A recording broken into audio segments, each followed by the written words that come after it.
Assalamualaikum warahmatullahi wabarakatuh. Salam sejahtera dan kita jumpa macam mana poster yang saudara naik. Saudara naik apa buat naik? Poster yang macam mana garasi naik kan. Malam ni kita ada Sabri Yunos dan juga SM Zakir. Tuan-tuan dan puan, sebenarnya saya akan cakap sebab kita kalau nak hilangkan stres tuan-tuan. Tuan-tuan nak tahu sesi tu stres kata kita akan tengok logat dia cakap. Kalau orang tu dapat jadi diri dia, berarti dia dapat keluar sekejap daripada menjadi rakyat Malaysia yang stres. Apa dah stres lah jadi rakyat Malaysia naik. Tapi dia akan cakap Kelantan. Okey. Dan kami sedang menentukan negeri. Kalau jantina tu jantina. Kami sedang menentukan Januari. SM Zakir sama ada dia layak mewarisi IC 03 yang kononnya Kelantan tu. Sebab dia tinggal di KL dan sekolah di Penang. Jadi kita akan test malam ni sama ada kita nak hapuskan perkataan 03 dan dia tukar IC 14. Kita akan tunggu trafik. Lepas tu malam saya beritahu saudara kita melabun ya. Sabri akan ada banyak cerita tuan-tuan. Tadi 5 minit nak start pun aku dah gelak lah. Aku dah hilang stres, aku dah tak peduli dah. Aku dah tak peduli dah banding nombor apa dekat live kan. Okey. Sama ada moratorium ke, ada aquarium kan, ada emporium kan. Aku dah janji kawan-kawan kita dah stres berapa lama dah duduk fikir pasal COVID lah, pasal apa ni PKP lah. Malam ni aku bagi korang ubat Panadol sebelum pukul 12 kejap lagi. Kita akan masuk dalam sangka kurungan. PKP bagi kali ketiga. Untuk tuan-tuan lagi lepas pukul 12, kucing akan mengalami nasib lebih baik pada kita. Sebab kurang-kurangnya kucing tak tertakluk pada 30 PKP 3.0. Aku tunggu nombor dulu dah. Berapa nombor ada Sam? 132. 132 saya tahu akan slow sebab ramai orang di RTM dengan Abang Din untuk mendengar pengumuman. Saya tunggu sekejap aja. Tak apa, sampai tu aku sembang dulu dengan Sabri. Aku tanya soalan yang mudah dulu pasal apa? Dia adalah orang yang dituduh. Yang ni orang yang dicurigai sama ada dia menyalahgunakan 03 kod anak Kelantan tu. Kerana aku tak nak dengar cakap Kelantan. Kau yang akan buat penilaian. Sebab kau memang anak Kelantan 03. Pasal aku 02. Ini tuan-tuan 02 03 bukan geng gangster tuan-tuan. Jangan sabit dengan 08. Ini adalah IC yang menentukan kod negeri. Okay, kerana hari itu kita labun cakap utara. Aku pantai cakap dengan John Bear, korang kata tak adil lah. Seorang pukul Kedah, seorang pukul Penang. Ni sekarang ni kita akan ada seorang dah tentu dah pukul Kedah, seorang pukul Kelantan. Seorang ni kita curiga. Sama ada dia layak memegang 03 ataupun dia telah menyamar dan menggunakan kod 03 Kelantan. Okay? Dan tuan-tuan pun tahu kami akan memperkatakan buku tentang sasawan negara S. Osman Kelantan yang juga bapa kepada SM Zakir. Dan juga anak didik kepada S. Osman Kelantan. Dan saya hanya sekali je jumpa dengan Pak Osman. Jadi saya perlukan dua orang ni lah. Tapi sebelum apa pun kita melabun dulu. Aku nak tanya soalan yang pertama. Kalau ciri-ciri orang Kedah, pertama dia mesti makan laksa. Kalau hang panggil dia, lepas tu dia laksa tak lalu, cik tak reti lah tu. Dengan nyatanya pasport IC beli. Tu IC beli, kau boleh curiga lah. Satu. Yang kedua yang menunjukkan kata ciri-ciri dia orang Kedah ni, kena tahu dia ada kahang, tapi belum tentu dia berani. Kahang dah nak pergi kan. Lepas tu dah betul orang datang dia kata tunggu sekejap. Soal dia pergi juga tu tak tentu. Tapi tu okey. Ciri-ciri orang Kelantan apa? Yang katalah dia ni belajar cakap Kelantan atau mau Kelantan. Kalau aku ketahui dah aku umpan jom kena Kelantan. Dah tahu dah. Kau cerita tu. Sementara kita dapat nombor dia akan cerita ciri-ciri dua langkah pertama untuk menghidu. Sama ada mereka ini datang daripada Republik Budu ataupun menipu. Okey. Kita ambil pasal makan dulu lah. Pasal perempuan kemudian. Pasal makan. Kalau kata dia tak suka etok, bukan berarti. Etok. Etok. Tak kata etok. Zakir orang gelak dia mungkin tak tahu ya kan. Dia gelak ni ada dua. Dia mungkin tahu. Tapi mungkin dia tak suka makan. Sebab dia dicurigai 03. Okey. Etok apa dia? Sudah tahu. Okey. Kau jawab tu supaya IC 03 kau tu tak diketak, aku tak gerak dua hari ni. etok memang suka makan. Jadi tapi kalau orang tak biasa makan etok, memang payah. Etok ni dia Ekstrim. tak, dia macam kerang yang kecil tu, siput lah kan, yang kecil tu. Tapi bentuk dia macam kerang lah kan. Dia kecil. Dia orang kokok dia daripada sungai tu. Okey. Tapi sekarang, dulu etok dia satu perasa, satu pesen dia. Sekarang dah macam-macam lah. Perisa tom yum, perisa barbecue, macam-macam rasa. Ini kerang kepah sungai. Dia sungai. Kepah sungai. Okey.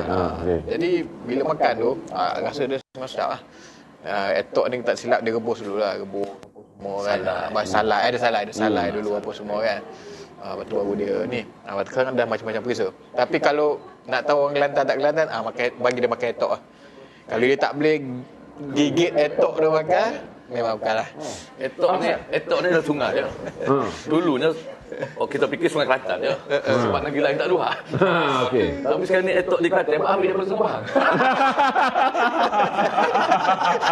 Okey, maksudnya sekarang ni etok pun yang duduk di bawah 03 ya. Tapi negeri dia faham. Negeri faham. Etok Kelantan dah habis. Okey. Tanya lagi, sebelah Thailand lagi. Jadi sungai kecil ada, sungai besar ada. Dia kecil. Korang Google ke share gambar etok aku Okey, saya tak dengar. etok. Jadi Dia kepah. dia kepala kecil lah. Dia dulu makan dalam pelosok. Baru jual satu pelosok. pelosok. Jadi kalau kita beli dulu, sekali beli tak kena beli lebih. Satu pelosok tak cukup. Okey. Sebab dia macam kuaci. Kita tak sedar kan dia. Kecil. Dia kecil. Jadi kita beli dua. Ya. Kita tak payah duduk dah. Kita buka kita betul sudut lah. Kita ambil dua, satu pelosok, poket belakang seluar. Duduk kat bus stop. Etok makan dia besar. Ya, mana-mana boleh kita beli pelosok. Jadi selalunya bus stop di Kelantan ya. Orang tunggu bas sebab ya. Bawah tu kulit etok pun. Okey. Tapi sekarang dah tak ada Ada tapi budaya makan macam tu kita tak nampak. Tak nampak lah. Okey. Dulu tak kira ribah je dah. Belakang etok pula. Lepas Big E, lepas tu E besar etok. Etok. Etok dua. Lepas Big E tok. Kalau mengorak di bus stop Jadi memang beli dua. Satu kita, satu dia. Oh memang sampai Ya, sambil-sambil mengorak mengecek dia sambil-sambil makan etok. Sebab tu lepas tu kuaci. Sebab tu kuaci dulu kita beli dia dua je, dia takkan bagi satu. Kuaci Cak Elang tu. Beli 10 sen mesti dua bungkus. Okey. Dia digunakan untuk sembang awet. Untuk sembang awet. Orang jual tu dah tahu. Jadi ada setengah member dia kata, "Oh, awet tu aku tak ada dua buku kuaci dapat dah." Maksudnya saya lah. Rasa kuaci ya? Ini baru kedengar tuan-tuan maksudnya. Walaupun tak ke Kelantan tapi itu 17 eh? Ya. Tahun 17. 17. Maksudnya zaman yang menganggap kata kalau orang tu terror, modal kuaci ya. Kuaci ya. Saya letak kunci Mercedes, saya letak kunci jalan dia. Okey. Letak kuaci jalan. Kuaci Cak Elang tu je. Okey. Kau sebab dah dulu. Aku zaman tu kat Penang. Okey. Macam Zakir dia di Kelantan, bapak dia pencara USN, dia jadi yang besar di Penang, dia cakap Penang dengan baik juga. Okey. Tapi kau tak pernah ngorak awet pakai tok? Tak. Dan tak pernah ngorak awet pakai kuaci? Tak pernah. Okey. Kita senasib. Maksudnya taklah aku malu sangat kan. Tapi kau pernah? Saya tak pernah sebab tu saya tak dapat. Saya tak dapat awet Kelantan tu je bang. Saya tak pernah. Kau tak pernah? Saya tak pernah. Cuma kau tengok apa yang dia dulu buat. Etok. Kalau satu dia mesti biasa pakai tok. Mesti pakai etok Kelantan. Lepas tu kalau dia lagi jantan Kelantan, dia pernah dapat awet dengan modal pakai tok. Modal ke apa ni Kuaci. Satu lagi tebu. Tebu. Kalau tuan-tuan dalam ni yang pernah, yang orang Kelantan yang ada dalam ni tuan-tuan, tolong bagi tahu. Saya nak kira berapa orang yang pernah mendapat girlfriend dan sekarang menjadi jodoh perkahwinan dengan modal etok ataupun kuaci. Ataupun tuan-tuan hidup dengan tak boleh tengok etok, tak boleh tengok kuaci, sangat melukakan. Maksudnya tengok, tuan-tuan sampai sekarang kalau tengok kuaci mengalir air mata. Tengok etok mengalir air mata sebab teringat 14 kali putus cinta. Maksudnya, setiap kali tengok kuaci menangis. Menangis ya. Setiap kali tengok etok menangis. Teringat Job. Aku nak cerita tak tahu. Aku ni baru dengar. Nasib baik lah. Belum meninggal. Maksudnya dapat dengar cerita. Kalau meninggal dengan sakitnya lah. Tak sempat dengar cerita ni. Dia dulu 70-an dulu dia tak ada makanan ringan. Biasa-biasa budak-budak makan sekarang ya. Budak-budak muda makan. Itulah. Etok tidak malu lah. Oh, tak kata. Oh. Mengorak jalan bawa etok. Tidak malu. Tak malu Itu biasa ya. Tapi sekarang ni, aku tak buat lah, aku malu lah. Okey. Okey, bawa etok, bawa koci, selalu tepu. Tebu. Satu lagi sini. Tebu beli. Dia beli mesti dua. Oh memang dia jual lah. Okey. Oh potong jual okey. Tak kat mana? Tak letak sini tak? Tak boleh. Tebu lah. Okey, belakang tak? Dan dia jual dengan kulit tu sekali. Kulit. Dia kena kekah kulit masak ah. Kekah. Buang kulit buang. Jadi kat bak stok, kulit etok, kulit kuaci, kulit tebu. Lagi tu tanya. Tak, siapa yang pernah buat dan dia berada dalam zaman tuan-tuan. Ini baru aku dengar rare story kalau nak buat. Aku heran tuan-tuan, orang buat filem tentang Kelantan banyak siapa etok tak ada dalam scene. Pasal apa tak pernah digambarkan bahawa jantan jati Kelantan paling handsome dalam Kota Baru adalah orang bawa tebu patok kotak belakang. Aku tak tahu tuan-tuan, betul nasib baik belum meninggal aku tanya soalan ni. Dia orang yang Sarawak, Baguio dekat Sabah. Semua apa korang tahu? Tidak, aku tak tahu. Tak tahulah abang-abang kita yang di Terengganu korang tahu ke tidak. Rupanya paling rare di Kelantan adalah 3 perkara yang menjadi bukti anda pernah menjadi jantan sejati. Iaitu anda pernah bawa etok marak awet. Anda pernah makan kuaci dan akhirnya mendapat awet. Dan ketiga, anda nampak jantan. Punya tebu. Kekah. Dia ada dua. Tebu ni. Yang pertama kekoh, yang kedua kepoh. Kepoh. Selepas kekoh dia kepoh. Kepoh punya. Kepoh tu kita nak ambil air.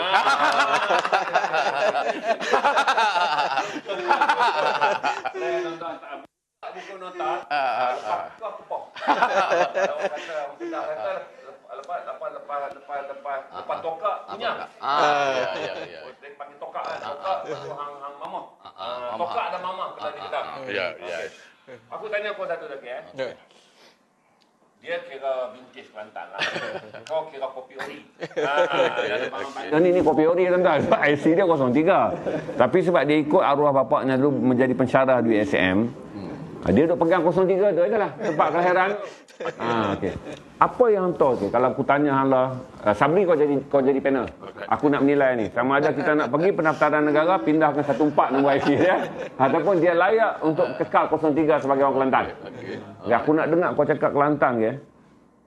30 perkataan rare menceritakan tentang Kelantan, pure pekat, isunya Kelantan, bunyinya Kelantan dan dia lulus kata kau 03. Jangan jadi macam awak kali dia tak lulus kan. Dia kena ada perbualan baru boleh kecek. Okey, mu buat.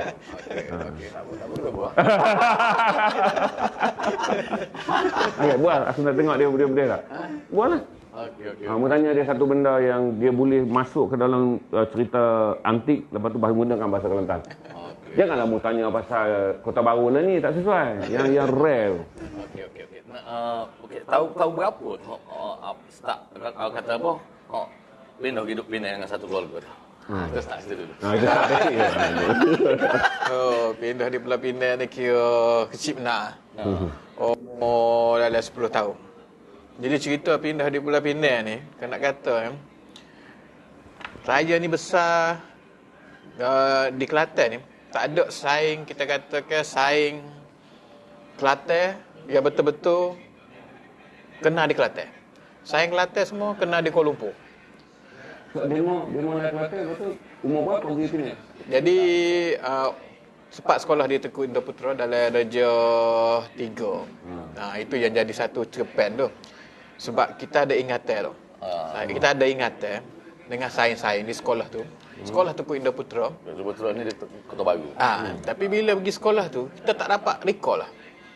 Tak boleh nak ingat dah. Sekolah tu mana hak kita masuk, hak dalam kepala kita ingat tu.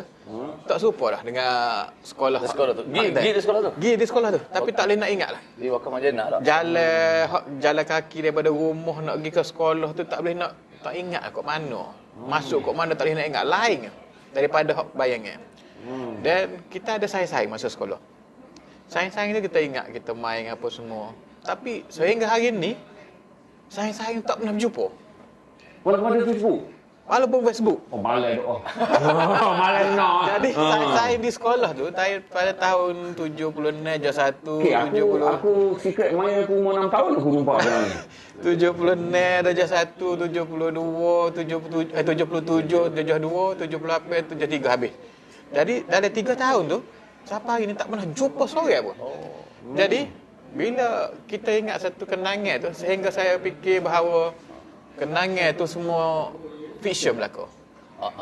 Dan sains-sains yang kita ingat tu, sehingga dalam satu cepeng tu, saya tulis fiction dah. Sains-sains tu tak wujud. Cuma mungkin dalam bayangan. Oh, macam dilusi ya. Dia macam Lepas ni tak jumpa seorang habuk. Macam duduk kawasan dia kena tiba-tiba kita tubik. Macam cerita Korea tu tempat bunyi tu orang lain tak nampak. Kita seorang masuk. Kita tubik tak ada orang tahu. 77, 78 tu. Saya sekolah di SMIC. SMIC. Tak jauh dah sekolah dia tu. Smith apa? Sekolah menengah Ismail Petra. Oh, okey. Gelembang. Science medium. Science media. Okey. Jadi sekolah Indra Putra, dia tak jauh. Dia depan pagar tu. Depan pantai tu. Saya 77, 78. Dia jam 2 dia 3. Saya kena tempat kata 5. Senior menang. Tua benar lah. Okey. Okey. Oh. Okey. Saya lahir di Kebun Sultan. Jalan Kebun Sultan. Tapi jalan Kebun Sultan tu tak tahu mana. Oh, Jalan Kebun Sultan tak tahu? Okey, Jalan Kebun Sultan tu adalah kompleks sekolah-sekolah tu semua adalah Jalan Kebun Sultan tu. Ada rumah Janak tu, Jalan Kebun Sultan. Okey. Okey. Dia betul dengan bandar ni. Okey. Aku tanya, kalau aku suruh kau dikir barat sikit, kau boleh tak? Okey, barat ni kena ada saya ingat lah. Seorang-seorang tak ingat. Saing ada semua. Kita bawa dia tuan-tuan, duduk tengah. Saing ada. Saya tak ada. Okey. Kalau ni boleh lah. Audio okey semua? Audio okey tak? Oh, okey. Siapa mic siapa eh?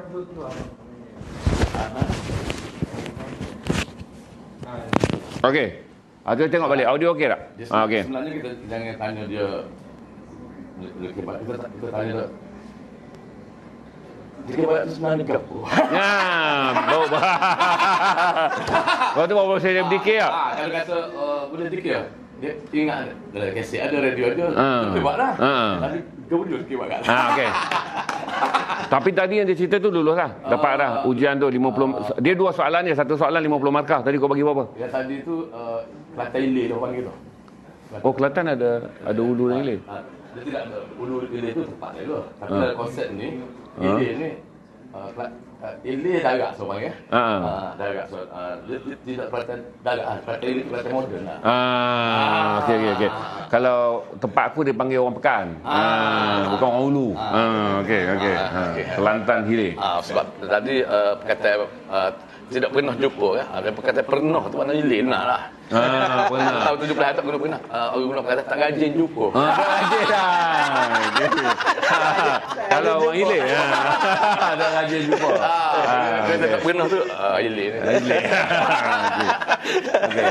Okey. Soalan kedua. Tapi berapa markah tadi daripada 50?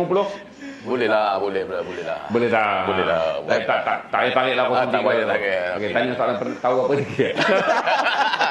Berapa angka kita ada berapa masalah audio mana ni? Okey, cantik. Ramai sebenarnya orang di Kelantan sendiri pun tidak tahu juga pendikir. Tidak tahu apa pendikir barat tu. Audio apa masuk Audio macam semua. Cuba bahasa dia keluar. Okey. Bagi macam Boleh? Okey. Okey. bagi ketik. Okey, sekarang okey tak? Okey. Okey, kita try. Okey. Sebab kita pakai 3 mic tuan-tuan, selalu 2 dia okey. Okey. Ya. Kita Sambung balik. Kita tanya dia kau boleh sebenarnya kau boleh tahu dikir barat. Ada dua tak. Dia sebagai Zaki orang Kelantan yang dibesarkan di luar. Satu. Ada kan dia kenal dikir barat. Satu lagi Zaki seorang penulis. Jangan tak kerti dikir barat. Dua perangkap kalau gagal dua bidang. Okey. Okey. Kau jawab Luki, aku naik. Sebab saya kita tanya kat aku pun tak jawab. Sebab kalau kita nak kacak Kelantan lagi ya? Kelantan. Kalau nak kata DK Barak ni pengalaman sikit nak lah. Sebab di Kelantan tu kalau duduk kawasan Kota Baru tu memang jarang nak jumpa. DK Barak ni dia alik-alik tunggu sikit. Dia dalam bandar tak ada lah. DK Barak ni. Alik-alik belah mana? Banyak DK. Kalau alik-alik ni belah mana? Belah Maceh ke? Belah Tupak ke? Tak tahu lah di mana main. Tapi jarang lah tengok di Kota Baru tu. Okey. Nak tengok Kota Baru, nak tu DK Barak tu kena tempat lain lah. Mana bukan dalam Kota Baru lah. Maksud dalam Kota Baru ni maksudnya ada bila ada pesta. Ada Betul pesta. lah, aku faham. Kalau di Alok Start, maksudnya kalau main wayang kulit tak ada di Alok Start. Kena pergi ke Pekan Kedah yang sepadan Thailand. Pak Majid di Malau apa semua. Aku faham. Dia tak tanya Alok Start di wayang kulit Kedah ni kita tengok hari keputaraan raja ya. Jadi barulah daripada Ulu dia masuk ke dalam pekan. Okey. Kalau ada pun sebab kita kecil masa tu. Tak ada lah nak kita tengok mana-mana jauh kalau perkara besar. Kayu bersikar lagi. Dia duk guna alasan yang sama. Kecil waktu tu. Okey. Jadi sebenarnya memang kita kata gila lah dari segi budaya. Lo ni baru nak jadi Kelantan balik lah. Bila dah tua ni baru nak jadi Kelantan balik. Sebenarnya dari segi masa kecil tu memang tak ada ke satu. Memang tak ada ke satu. Memang tak nampak lah Mok Yong ke DK Barak ke apa. Sebab kau Penang lama lah. Lepas tu Penang balik KL. Jadi kalau tengok persembahan-persembahan tu di luar, bukan di Kelantan. Tidak terdedah di Kelantan. Ini antara orang yang pegang pasport IC 03 yang paling sedih nasib dia tuan. Itu kesian betul. Agaknya kalau arwah S. Osman Kelantan tak guna perkara Kelantan tu, dia tukar lama. Bukan. Kerana almarhum ayahnya ni adalah S. Osman Kelantan, Syed Osman Kelantan ni menggetakkan perkataan Kelantan. Jadi dia tak lari sebab kalau dia tak lari, kalau tidak dia akan mungkin menamakan diri dia adalah SM Zakir KL. Tapi sebab orang kata pelik pula. Ayahnya memang meletakkan nama negeri sebagai lambang kebanggaan dia sebagai penulis kelahiran Kelantan. Tapi betul saya percaya tu sebab saya sendiri pun masa saya kecil dengan kecil saya tak ada tu tradisi tu. Duduk di Perkara Cepur, duduk di bandar juga. Jadi Perkara Cepur tidak ada kumpulan Mak Yung, kalau di DK Barak tidak ada semua. Jadi kita tengok dari luar. Di Perkara Cepur ada pesta, kamp polis dia buat pesta, dia masuk benda tu. Penjara buat pesta masuk. Jadi kita terdedah dengan benda tu, luar masuk. Pasti DK Barat datang daripada mana? Orang belah mana main? Dia bukan kasus Perkara Cepur atau kasus bandar Kota Baru ni ada kelompok orang marah orang kerja kerja di bandar. Orang DK Barat ni orang kerja kampung. Okey, paling tinggi Tok Joro suruh dulu apa nama ni Salih Jambu tukang guting. Jambut? Saya tukang guting malah Tok Joro DK. Jadi awak-awak ni semua kerja macam-macam, kerja benda, bawa kereta, private ke apa pun. Jadi semua orang luar. Jadi orang kerja-kerja kerajaan ni dia tak masuk dengan semua ni. Jadi ini mainan orang-orang tidak orang kerja tetap cikgu. Sekarang ni baru ada cikgu budak Kuala Universiti. Dulu tak ada tu. Jadi tak ada di Kuala Bandar. Betul. Macam saya sendiri pun selepas saya duduk mari Kuala Lumpur baru saya sedar sebab apa tau bila duduk dalam bahasa semua mari Kelantan bagus lah. Aku minat ni. Aku tak tahu ni. Jadi rugi. Sebab orang akan pukul Kelantan semua tahu DK Barat, orang Kelantan tahu wayang kulit. Betul. Sehingga sekarang ni orang Kelantan dia ada tak tahu DK Barat. Dia tak tahu bahawa DK Barat tu berpantun. Dia tak tahu ada berima tengah, berima akhir. Dia tak tahu tu tukar karut orang panggil. Ada tak tahu. Kalau kata DK Barat sikit dia pun ada anak tupah. Itu bukan DK Barat. Itu nyanyian dalam DK Barat. Tapi sekarang ni orang guna tu DK Barat moden kata. DK Barat moden itu nyanyian dari DK Barat, bukan DK Barat tu. DK Barat tu dah ada dua. Dia mesti tak tahu dia pisah. Ada Tok Joro, ada tukang karut. Nama DK Barat. Tok Joro dengan tukang karut. Tukang karut. Apa beza Tok Joro tukang karut? Tok Joro ni yang opening mula-mula tu, yang duduk, yang buka tu. Itu macam kalau kita tengok Boria kan. Kau tunjuklah kau tahu dia tu. Tok Joro. Aku tak boleh bayang. Tok Joro duduk dia akan kalau Boria kan, dia tukang karut. dia bagi contoh kita bagi dulu Dia bagi 4 pantul baris adalah pembayang dia, adalah dia panggil kepala dia. Kemudian awak ikut yang ni, dia bagi pantulan, awak ikut balik yang ni, dia bagi pantulan, awak ikut. Itu Tok Joro. Kalau tukang karut ni ikut apa saja. Dia cakap straight lah, terus ikut. Jadi Tok Joro ni adalah ketua kumpulan sebenarnya pada DK Barat. Kau bagi contoh kata pasal kau Tok Joro. Okey, Tok Joro ni duduk. Okey, duduk sini, dia start lagu. Okey. Okey. Tunggu tak kelih, tak tahunya pergi ke mana. Okay. Kita ikut lagi ni. Kita duduk gini. Turun pagi, siapa mengorek. Okay. Lagu tulah sokmo. Dia mesti tu baru 2 baris tau. Jadi kalau tengok situ, tunggu tak kelih, tak tahu pergi ke mana, daripada pergi sampai mengorek, dia terima lah tu. Tak pergi ke mana. Okay. Hati mana tidak sakit. Terima lagi tu. Ingat ke perangai demo. Lepas tu tak, apa nak baris kepak tu. Tengoklah. Baru dia hantar, baru ikut. Tunggu tak kelip, baru ikut. Jadi habis 4 baris orang ikut tu, dia masuk pantul lagi 4 baris. Bila masuk pantul lain 4 baris, orang ikut balik yang asal tadi, yang kepala tadi tu. Oh, yang kepala je. Itu Joro. Okey. Jadi nak hafal yang ramai-ramai tu, awak dia panggil awak pakai bantuan atas. Ini baru aku tahu tuan-tuan. Zakir dah lama tahu. Aku jamin malam ni baru dia tahu. Tapi kata Sabri bukan aneh. Ramai orang Kelantan tak tahu tentang DK Barat. Tak tahu sebenarnya, tak tahu apa ke. Jadi jangan kerana 03 kau pergi terekam. Dia orang Kelantan suruh dia buat persembahan ni. Boleh hancur bukanlah betul. Sama juga seperti pada kalau orang tanya di Kedah, tak semua orang tahu tentang wayang kulit. Because wayang kulit yang master adalah orang yang berada di pertempatan Sepadan Siam. Dan nak jadi Tok Joro ni dia mesti suara dia sangat kuat, sangat ada power, tinggi. Pitching dia sangat suara tinggi sebab awak nak ambil tinggi. Oh, okey. Awak kalau ambil je kan yang pertama dia bagi sangat tinggi. Selalunya yang di baris ketiga dan baris keempat dia nak hantar tu dia mesti up daripada yang baris kedua, hamba kedua. Tinggi supaya dapat disambut. Kalau dia tak hantar tinggi, yang akan sambut tak ganti lah. Ada dia gimana kita gimana kita dah sambut. Jadi kita harus dia bagi hantar tu lebih tinggi. Bila kawan ni tinggi, Joro nak masuk pantun ni lah kedua tu, dia kena lagi tinggi pada ni. Jadi sebab tu kalau tak ada suara macam saya tak boleh jadi Tok Joro. Sebab mesti suara power. Okey. Okey, betul tukang karang? Tukang karut tu tak apa, tak ada masalah. Cuma karut ni dia membawa cerita yang lagu daripada Tok Joro bawa tadi. Yang itulah Tok Joro bawa kisah bercinta. Jadi tukang karut akan sambung cerita tadi kepada dalam karut dia. Selalunya itulah. Dah perlu latihan lama ke tu? Maksudnya tak boleh buat impromptu Impromptu tukang karut. Yalah, maksudnya tapi sekurang-kurangnya kalau nak buat persembahan tak boleh impromptu, kumpul-kumpul terkena ada training dia apa semua. Tak juga. Oh, tak juga. Tetapi Tok Joro tadi kalau ada lagu baru saja dia kena latihan. Lagu baru dia sebab nak ikut tu macam mana. Irama dia berbeza dengan lagu-lagu lain kan. Tapi kalau lagu sama je mulut dia lah. Okey. Kadang-kadang dia gini je. Tok Joro ni di Kelantan dipanggil dia kebarat di Terengganu. Lagu ni lagu baru telefon je sekarang ni. Ketua sana pamit okey dia berlatih lah. Dia tak boleh berlatih sekali pun. Okey, bila jumpa show jalan. Dia pun jalan je. Okey.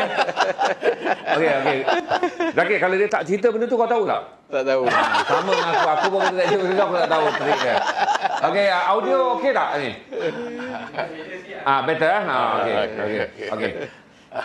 Sekarang aku nak minta kau promote. Kita nak sebenarnya malam ni tuan-tuan, walaupun kita melabun untuk hilangkan stres PKP dan hilangkan stres esok nak PKP 3.0 tu.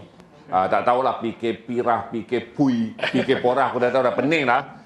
Malam ni Sabri akan Zakir senanglah sebab dia ini adalah ayahnya. Kerana ini adalah sasaran negara yang kami perkenalkan pada anda selepas Pak Samad kita dah buat. Ini adalah sasaran negara S. Osman Kelantan.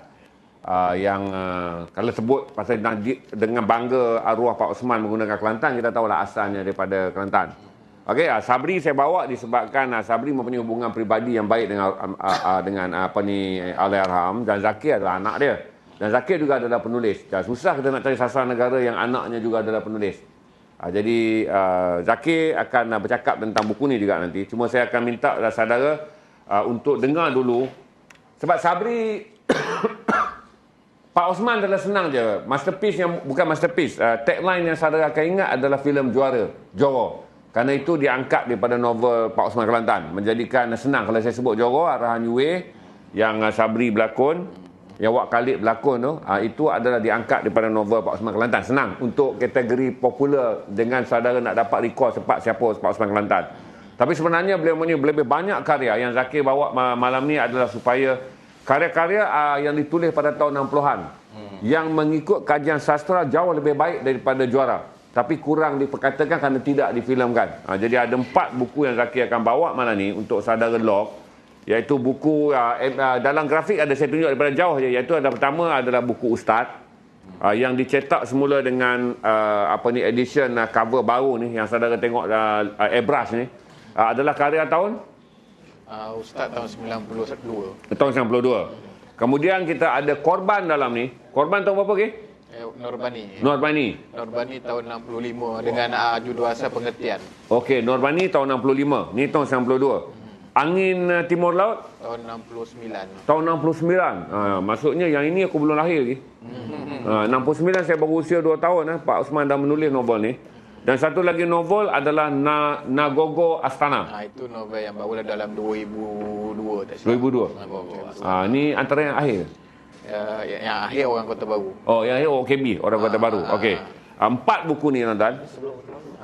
Ini adalah 4 novel yang kita bawa untuk saudara merentas jauh lebih mengenali penulis dan juga sastrawan negara S. Osman Kelantan. Saya boleh buka log pada sekarang 400. Tapi Sabri akan cerita lebih detail kerana saya akan minta Sabri dan Zakir bercerita. Pertama aku minta kau cerita satu-satu buku ni. Nanti Sabri akan bercerita tentang penulisnya, Pak Osman Kelantan. Zakir akan cerita satu-satu untuk saudara boleh log sekarang 400 untuk novel sastrawan negara yang dikeluarkan semula bagi edisi yang paling penting adalah tahun 60-an, kata Zakir. Buku tu sekarang ni hanya ada dalam biografi dia. Kalau rujuk biografinya ada, buku fizikalnya tak ada. Jadi Zakir print balik. Buku Norbani ni judul asal tahun 66. Judul asalnya Pengertian. Dia sebenarnya kisah tentang pelukis lah. Tapi buku ni maknanya dari segi pada ketika itu S. Osman Kelantan ni sebenarnya seorang pelukis. Dia bermula dengan pelukis komik. Dia bermula dengan pelukis komik. Dia ada, kalau kita tengok tapi tulisan Jawi semua. Tulisan Jawi ni sangat cantik. Berbeza dengan saya, tulisan Rumi pun orang tak boleh baca. Jadi dia tulis Jawi dan dia lukis komik. Komik tu dia lukis sendiri. Dia tulis cerita dan dia lukis komik. Dia memang melukis komik. Dia memang melukis dan lukisan dia. Cuma saya tak dapat lukisan dia. Tapi adalah dalam majalah lama. Jadi memang dia minat pada lukisan. Kerana tu dalam buku ni adalah dia sebut nama-nama pelukis Indonesia yang dia, bila saya Google, memang ada nama pelukis Indonesia tu yang dia mungkin dia minat lah pelukis tu. Jadi dia dah konsep seni lah, konsep pelukis, kejujuran dan sebagainya kan, bertentangan dengan lukis nak art, tapi dalam masa sama pelukis juga perlu hidup. Kan, jadi pertembungan yang tu lah. Oh, ini kisah dalam novel ini. Dan S. Osman Kelantan ni uniknya, hampir ke semua karya dia latar belakang dia Kelantan. Ini pun walaupun pelukis, orang pelukis, dia latar tahun 1966, tapi latar dia tumpat.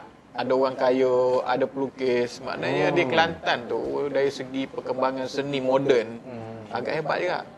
Pasal tahun 66 dah boleh buat latar kehidupan pelukis di Kelantan. Dia dah ada persatuan pelukis. Masa tu memang banyak pelukis Kelantan. Kelantan memang ramai pelukis. Dia ada persatuan pelukis pun masa tu. Jadi mungkin dia menyertai persatuan pelukis tu lah. Jadi tahun 50-an tu pelukis komik pertama perempuan Nora Abdullah Kelantan. Pelukis komik perempuan. Tahun 50-an tu dah ada dah. Perempuan menjadi pelukis komik Okey. Jadi ni tentang jiwa pelukis lah, dan jiwa dia sendirilah yang orang tak tahu dia seorang pelukis. Dan kalau kita Angin Timur Laut ni, kita kalau tengok dia ni ranjau sepanjang jalan besi laut lah. Ranjau sebalan tu kira besi pesawah. Yang ni kira besi nelayan. Macam itulah penderitaan dia sampai ke sudah Dan kalau ikutkan Johan Jaafar, Tan Sri Johan Jaafar mengatakan inilah Magna Opus Semang Kelantan. Selama ni orang kata Magna Opus Semang Kelantan juara lah. Juara yang dia buat filem. Tapi bagi Johan dia kata Angin Timur Laut Magna Opus Semang Kelantan. Tahun 60. Ini tahun 69. 69, aku berumur 2 tahun. Okey. Itu masa saya lahir lah. Aku boleh bayang tu betapa doif dah lah. Sekarang pun kita tengok nelayan tu hidup macam mana. Bayanglah dengan latar tahun 69 tu. Kesusahan masa tu nak kata kan, dia tahap kesusahan tu. Dia nak pinjam RM30 je. Dia pinjam RM30 je dengan Lintah Darat, berhutang sampai 2 tahun. Pinjam RM30 tu boleh menyeksa kau sampai setahun 2 tahun nak settle. Sebab nelayan masa tu dia tangkap pakai kail pesisir. Pakai kail dia. Jadi dapat seekor 2 ekor ikan tenggiri. Jadi dan ikan tenggiri tu bila ditangkap, bila dia berhutang dengan si juragan tu, orang tengah. Katakan harga RM30, harga peraih. Jadi kena jual kat juragan tu dengan harga 50%, maknanya harga RM15 je. Harga peraih, bukan harga pasaran ni. Harga pasaran mungkin RM40, RM40. Jadi dia akan berhutang, dah adalah kena jual, maknanya dia kena jual harga separuh harga. Jadi itulah penderitaan dengan jadi menariknya novel ni sebab dia melihatkan nelayan ni dia ada musim. Bila datang musim Angin Timur Laut tu, maknanya kehidupan macam terhenti, tak boleh ke laut. Terkujuh kita panggil lah. Terkujuh. Jadi itulah banyak kisah dia. Kalau kisah ni lebih kurang seperti Ranjau Sepanjang Jalan lah, penderitaan demi penderitaan. Sampai tak boleh keluar lah. Hari sekali dia mati di laut jugalah. Tapi mati bukan masa Angin Timur Laut, masa perubahan Angin Timur Laut kepada Angin Barat Daya. Punya masa perubahan tu ombak besar juga. Tapi tak dapat ada kisah. Jadi inilah Angin Timur Laut tahun 69. Dan novel ni jarang dah ada sekarang. Pernah dijual dalam kira buku-buku lama, harga ratusan jugalah. Pasal dia dah kira kalau vintage pasal tahun 69 kan. Berarti dah vintage Raban dah tu. Okey. Tapi tak silap ada satu drama yang keluar dulu. Saya suka mungkin rasa tajuk Angin Timur Laut ke? Mungkin dah lah. Tak perasan. Ada. Okey, tuan-tuan turun lock buku ni. Kita akan 2 buku dulu. Sementara 2 lagi kejap lagi kita akan cerita. Kita akan labun sekejap. Pasal novelnya Kelantan, penulisnya asal Kelantan, novelnya latar Kelantan. Tamunya pula kebetulan orang Kelantan. Itu yang best tu. Okey. Aku akan tanya kau. Sejauh mana kau tahu tentang derita orang Kelantan jadi nelayan? Aku tak faham lah. Aku rasa lah walaupun nampak macam ni, aku rasa dia reti. Kau pernah dengar perkataan derita tak, pasal orang gelak semua hidup tuan-tuan. Aku takut dia pun tak ada tanya aku balik. Derita tu apa Nan? Sebenarnya orang yang gelak selalu ni dia asal daripada derita lah. Okey. Okey. Dia asal daripada derita. Itu dia menghargai gelak tu kan. Jadi dia nak menghilangkan derita dia, nak menghilangkan dia menggunakan senjata gelak.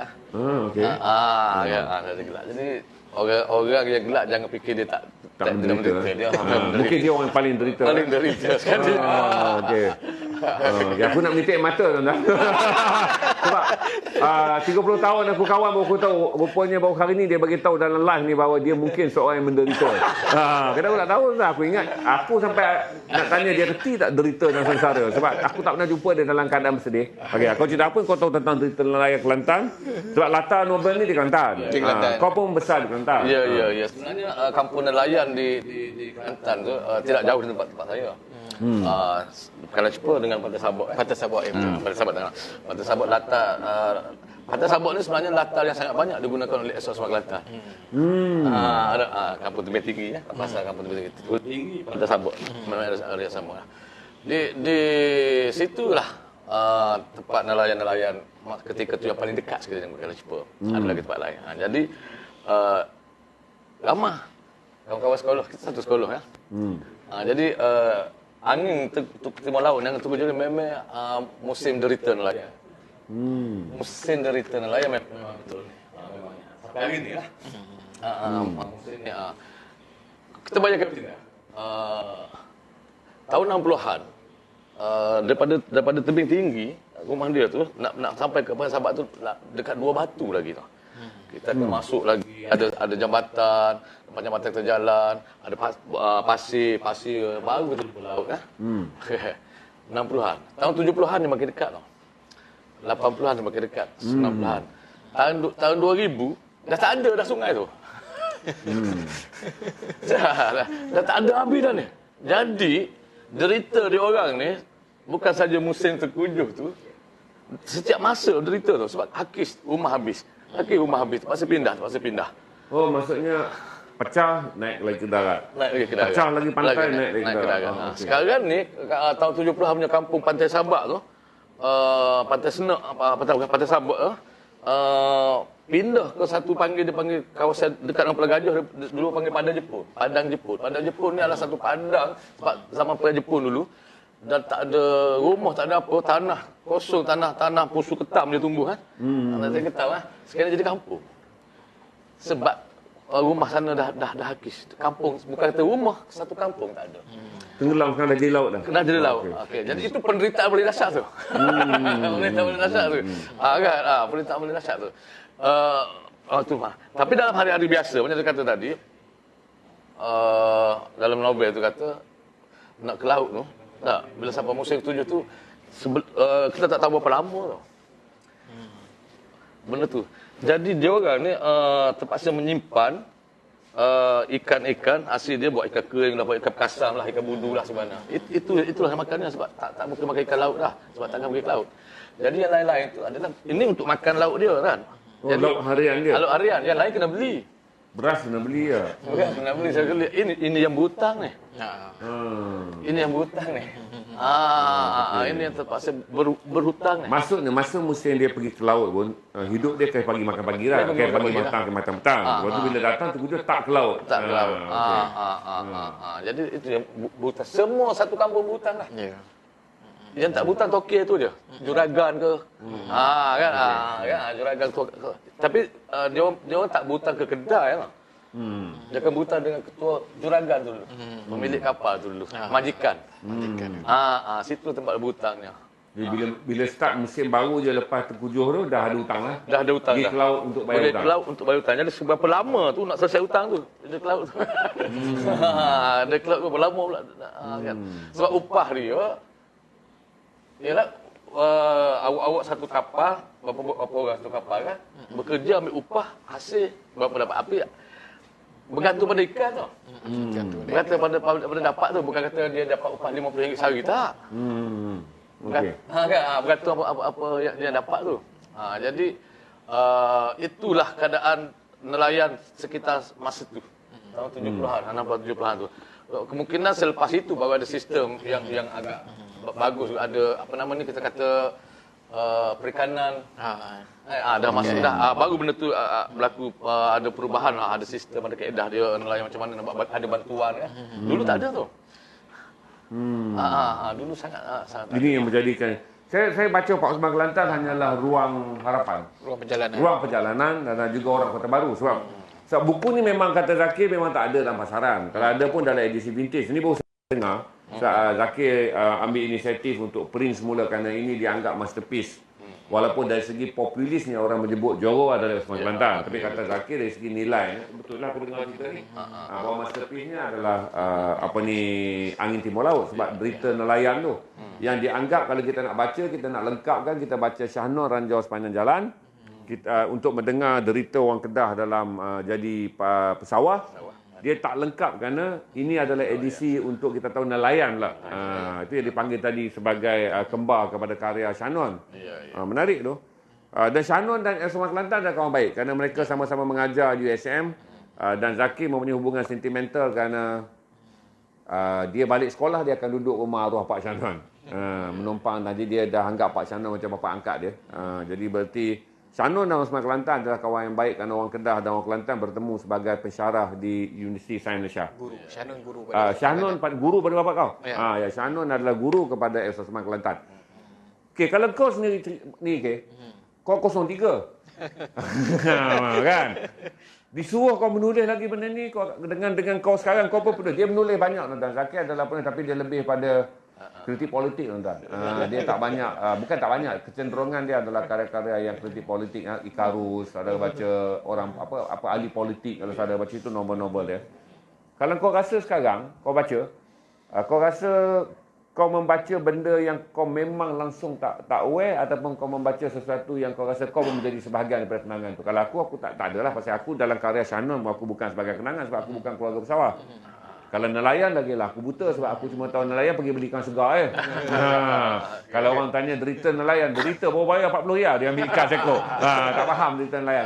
Kalau kau rasa apa yang ditulis oleh ayah kau rasa kata kau maklum tentang dunia tu secara Aku tahu dengan lebih jelas bila Abang Sabri cakap ini. Oh ya. Yang aku tak pernah besar situ lah. Tak pernah. Dan ayah kau menulis memang first hand sebab dia melalui dunia kanak-kanak sampai dunia dewasa di Kelantan. Kemudian dia belajar baru dia pergi tapi keluar. Tapi dia tak jadi nelayan lah, dia guru. Dia jadi guru umur 13 tahun lagi. Umur 13 tahun. Lepas dia darjah 7. Dia darjah 7, dia sepatutnya dia dalam daripada darjah 7 dia terima peperiksaan untuk masuk MCKK. Dalam 9 orang yang ambil periksa untuk MCKK untuk MCKK dan disuruh Kelantan, dia lulus. Balik kampung nak pergi MCKK ni, mesyuarat satu kampung. Tak boleh pergi, haram masuk sekolah orang putih. Tak pergi MCKK, peras. Pasal beli kolej sekolah Kalsa dianggap sebagai sekolah Inggeris. Dan orang kampung tu mesyuarat buat keputusan selanjutnya, jangan hantar anak kampung kita pergi MCKK sebab ni sekolah orang putih. Okey. Dia tak pergi sekolah tak pergi MCKK, dia masuk darjah 7. Jadi lepas darjah 7 masuk TUOS dulu kan. Jadi guru lah. Ngajar budak-budak yang lebih tua daripada dia lah. Sampai dia macam ada 13, lepas tu 16 tahun dia tukarlah mengajar ke sekolah seluruh Kelantan. Itu antara kekecewaan pertama dia lah. Dia tak dapat masuk MCKK kerana dapat fatwa daripada orang tu di kampung dia. MCKK adalah masa tu dianggap sebagai sekolah orang putih, sekolah mubalik lah, ada Kristian semua dalam tu. Ya, faham. Ada kekecewaan kedua dia, kita bincang ni. Yang kedua kita bincang. Tuan-tuan, lok buku untuk mengetahui Sasawan Negara Bersama Kelantan, 4 buah novel ni RM100. Satu kita dah berkata detail. Bukan dia je malu sebab dia anak penulis yang dia pun tak tahu apa yang bapak dia tulis. Dan aku memang tak tahu tuan-tuan sebab sekarang kalau ini lah tuan-tuan, cerita nelayan ni semua orang boleh copy dia, copy ori, konon dia tahu. Semua nelayan derita tapi dia tak faham. Sebab kalau kau tanya aku ingat baru pergi beli ikan merah seekor je 40 riyal hentak aku dekat tapi sebenarnya panjang kerana dengan baca ni kita lebih faham tentang cerita nelayan. Aku tanya kau Sabri itu. Pak Osman aku takut lah pasal first aku punya impression kena marah pasal rokok je, lepas tu aku tu takut. Saya sebenarnya boleh bersempatan rapat dengan bapaknya kerana bapaknya sentiasa muncul, dia tak seperti penulis lain macam Rinawati tak keluar muncul. Pak Osman Wawang bila saya datang KL dia dah tak sihat. Bapak Zakir adalah seorang yang aktif, pergi ke majlis mana-mana, cuma oleh kerana kali pertama dia buka mulut tu dia marah sebab saya merokok. Jadi saya lepas tu saya terus takut. Satu kita hormat kerana apa ni, dia adalah seorang penulis. Kita kawat kerana bapak dia adalah seorang cendekiawan je kerana pensyarah universiti. Lepas tu first impression dah kena marah. Kan? Boleh tak jam kurang hajar orang tua? Maksudnya dia ada satu majlis di hotel. Jadi masa tu di hotel masih berisap rokok. Saya tak tahu arwah bapak dia ni sangat menganggap orang yang merokok ni tak bagus. Dah lah dia anggap tahu, saya pergi nyala pula depan tu dengan selamba. Sasawan Negara, orang tua, jarak umur dekat 30 tahun. Bapak dia pun tengah makan berhenti. Boleh tak jangan kau hajar orang tu? Saya pun lari keluar. Lepas tu bila saya tengok perkataan tu akan datang. Boleh tak kau jangan kau hajar orang tu? Boleh tak kau tengok dia putih, kecil dan sangat lemah lembut. Suka tersenyum baru. Tapi akan datang. Boleh tak kau jangan kau hajar orang tu? Boleh tak kau jangan hajar orang tu? Jadi kau kenal Pak Osman lama. Apa impression kau pasal Pak Osman? Pasal satu adalah kita tak nampak dia seorang sentimental. Kita akan nampak dia keras, garang, very straight, firm. Kau tapi yang kau kenal dia secara peribadi? Saya sebenarnya ni, nama dia tu sangat saya kenal masa saya mula-mula nak membaca kan. tertarik terlekat dengan nama Osman Kelantan sebab ada nama Kelantan. Jadi saya fikir, ada juga orang Kelantan boleh. Singkong. Okey. Tapi yalah kalau aku dengar kata orang tu nama dia apa Abu Kedah, aku pun bangga. Kita kan ada semangat negeri. Apa nama Osman Awar. Kita tahu bukan Kelantan. Osman Kelantan ni Kelantan ni. Takkanlah dia tiba orang Melaka pakai orang Kelantan. Jadi nama tu melekat tau. Melekat lah. Saya suka dengan nama tu. Karya-karya dia kalau ada saya akan baca. Jumpa je saya akan baca. Asal Osman Kelantan dia saya akan baca. Baik cerpen dia apa dia. Satu ketika masa saya dah 6 ke dah 5 tahun. Abang saya setua tahun saya. Dia terpilih oleh sekolah. Mewakili sekolah pertandingan pidato persarahan. Dia balik dia menang tempat ketiga dia bawa peringkat 3. Bangga dia beritahu Osman Kelantan juri. Okey. Maksudnya keputusan tu sangat hebat kerana dinilai oleh Osman Kelantan. Okey. Kata silap masa dia mengajar di sekolah kementerian. Dia ada banyak sekolah dia. Sekolah kementerian. Jadi saya kata, saya cakap apa? Kenapa tak ajak saya pergi? Dapat merasa ada Osman Kelantan. Nak tengok Osman Kelantan. Jadi daripada situ saya mula kenal dia lah. Dan satu ketika tahun 70-an, akhir-akhir 70-an sebelum saya datang ke KL, saya mengembara dengan ayah saya, abang saya itu, dan seorang itu bernama Syed Husin, kawan ayah saya ni. Syed Husin ni adalah pak saudara kepada Osman Kelantan. Pak sepupu. Sepupu dia. Dia sepupu. Dia sepupu pada Osman Kelantan.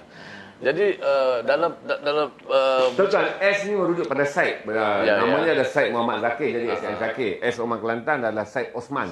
Okey. Jadi Syed Husin ni bercerita tentang Osman Kelantan ni bila ayah saya bagi tahu dia saya minat menulis. Okey. Kami dalam seminggu tak silap saya daripada Kelantan pergi ke Johor, pergi ke Pahang, Rata, jual keropok. Satu van isi keropok penuh. Niat tak tahu jadi apa jadi, pergi je. Laku tak laku pun tak biasa pergi kan semua. Dia pergi. Dan akhirnya bawa balik keropok separuh. Pusing sejauh mana tu? Johor, sampai ke Johor. Sampai ke Johor. Johor masuk Pahang, Temerloh, Mentakak pun semua gini-gini. Itu pun saya Husin tadi bawa kawan dia yang lama-lama kat sana. Macam paksa je, kau ambil. Kau ambil. Kena beli atas kontak friendship. Ambil, bayar. Ambil. Jadi situ saya kenal Syed Husin. Dan dalam perjalanan dia asyik bercerita tentang Osman Kelantan ni. Okey. Daripada situ, dia ni kawan baik ayah lah. Syed Husin ni. Jadi baru saya tahu, sebab Syed Husin ni, orang gedebek gila. Syed Husin ni gedebek gila. Syed Husin Pacu ni. Syed Husin Pacu. Pacu nama tempat. Pacu. Pacu Ada Pacu. Syed Husin Pacu memang gedebek. Dan keluarga-keluarga Syed situ memang teror-teror. Syed Abdullah nama kan. Syed Abdullah semua teror tu yang jenis kalau berperang dengan berlawan dengan kampung bawa satu beca, parang kelewar satu beca. Bawa bagi seorang satu. Lagu sebelah. Jadi bila saya jumpa dengan Osman Kelantan di KL, saya terasa dia darah gedebek ni. Maksudnya dia sebut nama mesti cabut parang lah. Saya tengok dia, gedebek ni. Pasal legasi keluarga Syed tu semua adalah legasi orang keras. Aku boleh bayang tak? Kan? Pasal bapaknya suka sesenyum. Memang lembut nampak lah kan. Tapi bila Lena cerita tadi kena marah dia kan. Jadi saya tak heran tu sebab saya tahu dia gedebek. Dia datang ni pendarah orang gedebek. Jadi satu ketika depan saya, dia sudah marah pada seseorang yang sama taraf dengan dia tu. Tapi orang tu tak ada lah. Kan? Itu sebab dia bijak tu, dia cinta kewal tu. Kalau dia tak cinta kewal, mesti dia marah orang tu depan-depan kan. Betul. Okey. Tapi cara dia marah tu, saya rasa dia sangat sensitif. Benda tu sangat sensitif. Benda tu mungkin tak ada apa pada orang tu, biasa, tapi pada dia sangat sensitif. Kan? Jadi saya rasa, wah, dia lain macam orang ni. Betul. Jadi tapi kebetulan masa tu dia bercerita dengan saya, dia marah dengan dia cerita dia marah depan saya pada waktu tu pun mungkin dia dah kenal. Dia dah kenal saya, dia dah tahu dah Macam adik abang dia kan. saya using tu dengan ayah saya gini. Sampai dia pernah istilahkan ngewari kita. Waris lah, dia panggil waris. Waris berarti saudara. Ya. Jadi karya dia yang betul-betul saya baca, yang betul-betul saya jumpa adalah Joro tu. Saya dapat Joro 1982, saya masuk Dewan Bahasa Pustaka. Novel pertama saya baca adalah Joro. Bahasa pertama Joro dah. Saya baca Joro dulu. Saya pinjam kat pustakaan, saya baca Joro. Sebab saya terasa apa yang Osman Kelantan tulis sangat dekat tau. Macam kampung kau kan? Dekat dengan kampung, latar tempat, nama orang, peristiwa. Saya tergila ni. Dia sebut dengan nama orang tu yang kalau kita cek detail ada lagi tau. Kadang-kadang dia tukar sikit je. Dan area tebing tinggi Sabak tu memang orang yang ada nama dulu situ. Kampung Pacu, orang yang ada nama dari sudut Gedebelnya Saleh Pahak macam kata. Semua nama tingkat bakor Pahak, Saleh Pahak dekat nama Saleh Pahak. Jadi benda-benda tu ada dalam tulisan-tulisan Osman Kelantan tu. Jadi wah, okey. Bila saya jumpa cerita dia yang lain, macam tu juga saya kata. Jadi detail lah. Dia cerita satu tempat tu detail lah. Detail hingga kau rasa pada Selangor Kelantan, tempat ni wujud. Ya. Memang ada orang macam ni. Jadi itulah sebenarnya yang mencetus minat saya membaca hari ni adalah sebab karya-karya saya pun saya cari semua yang dekat-dekat dengan diri saya kan. Sebenarnya pengaruh daripada karya-karya Osman Kelantan itu sebenarnya. Maksudnya Pak Osman tak menulis sesuatu fiksyen yang dia bayangkan apa. Dia menulis sesuatu yang dia tahu, dia mahir, dia kenal, akrab dan hidup dia. Betul. Saya tak percaya kepada kemampuan kita membayangkan. Kadang-kadang yang real itu lebih benar daripada apa yang kita bayangkan. Betul. Yang kita bayang tu takkan jumpa realnya. Betul. Yang real itu lebih pelik daripada yang kita bayangkan.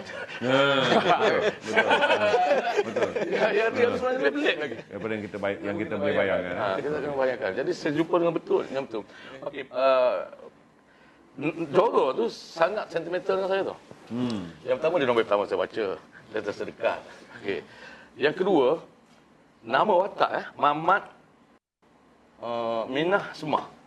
Anak Mamat yang lelah lah. Mamat Minah Semah. Mamat Minah ni ada datuk saya tau. Dan Semah tu mak saya. Oh, dalam novel tu? Dalam novel tu dia tulis lah. Tapi itulah saya rasa sangat dekat tau. Oh, ni baru aku tahu lah Ya. Mamat Minah adalah datuk saya. Oh, tok engkau? Semah adalah nama mak saya. Tuan-tuan, baru kita tahu bahawa dalam maksudlah kau anggap pasal pada sentimental value. Mamat apa semua bukan watak rekaan. Sabri mengesahkan hari ini bahawa maksudnya tapi saya tak kata dia ambil watak tu. Saya faham. Untuk kacamata kau. Berarti Sabri memberitahu bahawa itu adalah watak benar. Dan kalau ikutlah latar apa yang dia ditulis oleh yang disebut oleh Zakir pun bapaknya menulis sesuatu yang sangat dekat. Sesuatu yang dia tahu dan dia bukan fiction, cuma difictionkan, reality, kemudian dinovelkan. Ini menarik untuk ni. Berapa orang lock lah ni dah saya lihat. Okey, lock sampai 100 tuan-tuan. Betul. Kan okey, tolong lock sebab kita baru bercakap tentang satu buku je yang saya pun nak kena baca tuan-tuan. Sebab Angin Timur Laut ni dan dia juga menulis tentang yang sekarang Sabri sebut adalah Jogor.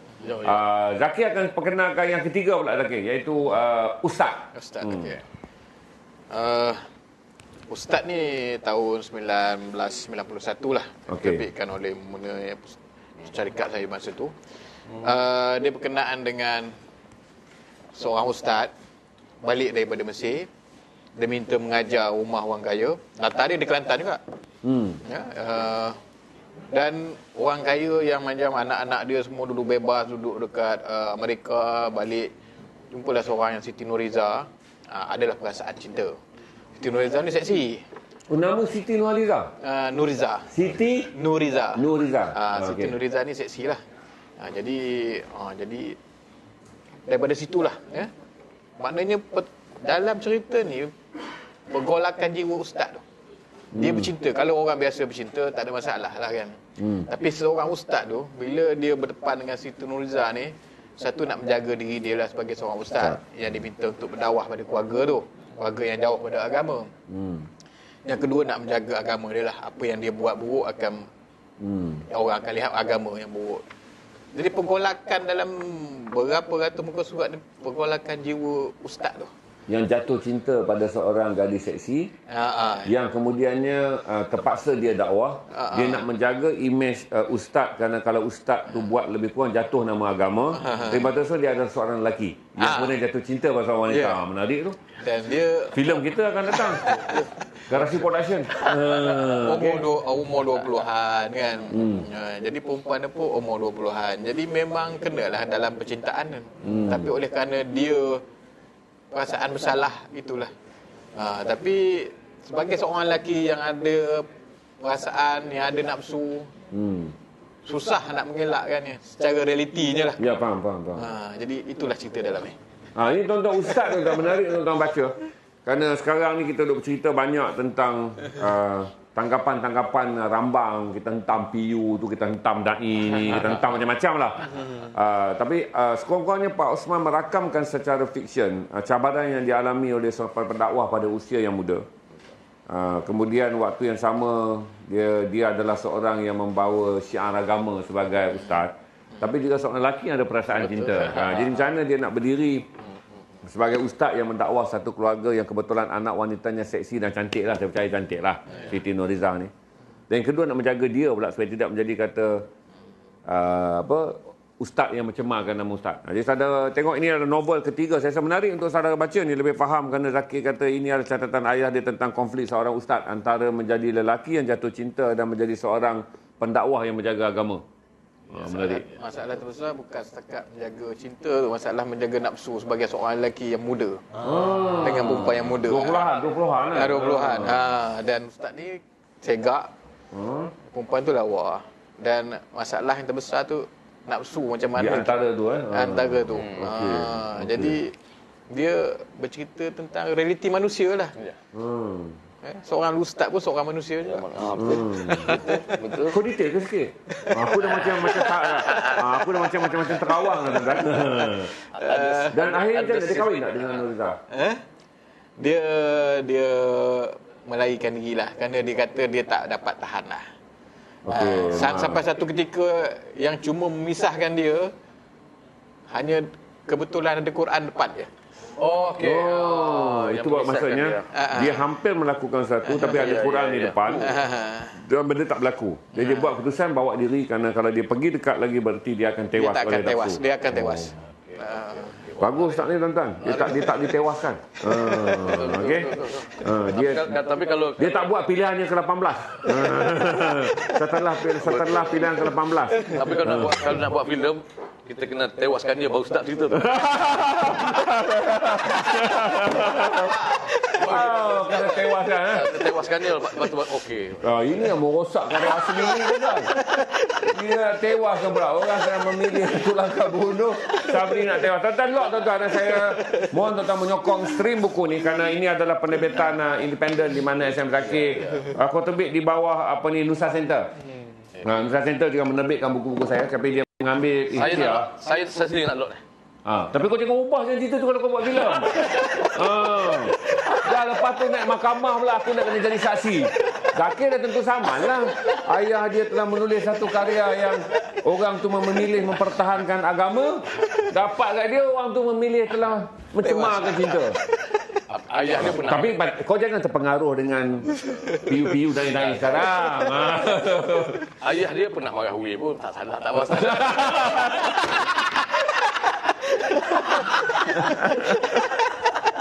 Tuan-tuan, okey, log buku ni tuan-tuan, saya aim tak besar tuan-tuan. Kita aim sekurang-kurangnya kita dapat dalam 40 log ataupun 50 log malam ni. Sebab kita tahu kata mood semua orang berada dalam keadaan agak gemetar nak gugup. Kerana kita nak PKP.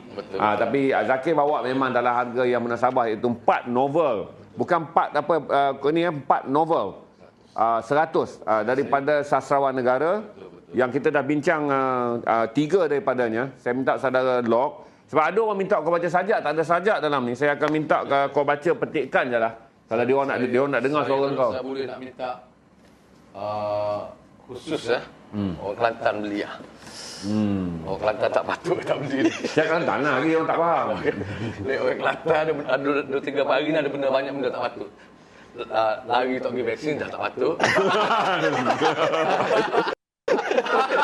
Dah tunggu janji vaksin tak buat. Okey. Lepas tu langgar PKP raya. PKP tak patut. Dan kalau tak beli buku ni tambah 3 benda tak patut. Jadi tuan-tuan, dulu kalau patut kan satu. Supaya tak jadi 3 tak patut. Yang pertama, tak patut Kelantan menjadi negeri yang agak tinggi tak bagi vaksin. Yang kedua, menjadi negeri yang langgar PKP, menganggarkan PKP lah, SOP. Hingga angka jangkitan tinggi. Jangan buat pula malam ni. Tak patut kerana tak lock buku karya orang Kelantan yang latanya sangat Kelantan. 14 ni, 4 butir buku ni 14 hari boleh baca. Boleh baca dalam PKP ni ya. Dengan secara tak langsung dah tak langgar PKP. Tak akan ada kluster lah tuan-tuan.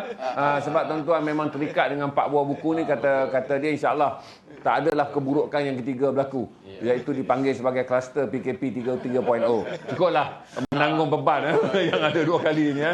Tak mau cucuk vaksin, lepas tu ada kluster. Okey, orang Kelantan jangan tak boleh baca sebab betul. terutama mereka yang berada di pantai barat, kerana nelayan di pantai barat mengalami dilema yang lain. Lepas tu satu yang paling penting adalah tuan-tuan, kita baca kembali kerana ini zaman kita duk bantai ustaz-ustaz muda, tuan-tuan, dai-dai muda. Kita mempunyai pandangan yang sangat sarkastik terhadap orang agama yang saya pun tak bersetuju tuan-tuan kerana 18 pilihan 18 kerana orang main-mainkan ayat tu kan. Ini selepas istikharah yang tuan-tuan tawa-tawa kan. Tapi saya rasa ini adalah satu pandangan yang serius kerana ini adalah tahun 90. Ketika belum ada lagi cemohan, belum ada lagi kritikan yang tinggi ke atas pendakwah. Bagaimana Pak Osman Kelantan menulis mengenai perjuangan seorang dan saya rasa itu juga berkaitan dengan diri dia. Saya rasa berkaitan kerana Pak Osman juga bukan dia memang seorang sangat Islami.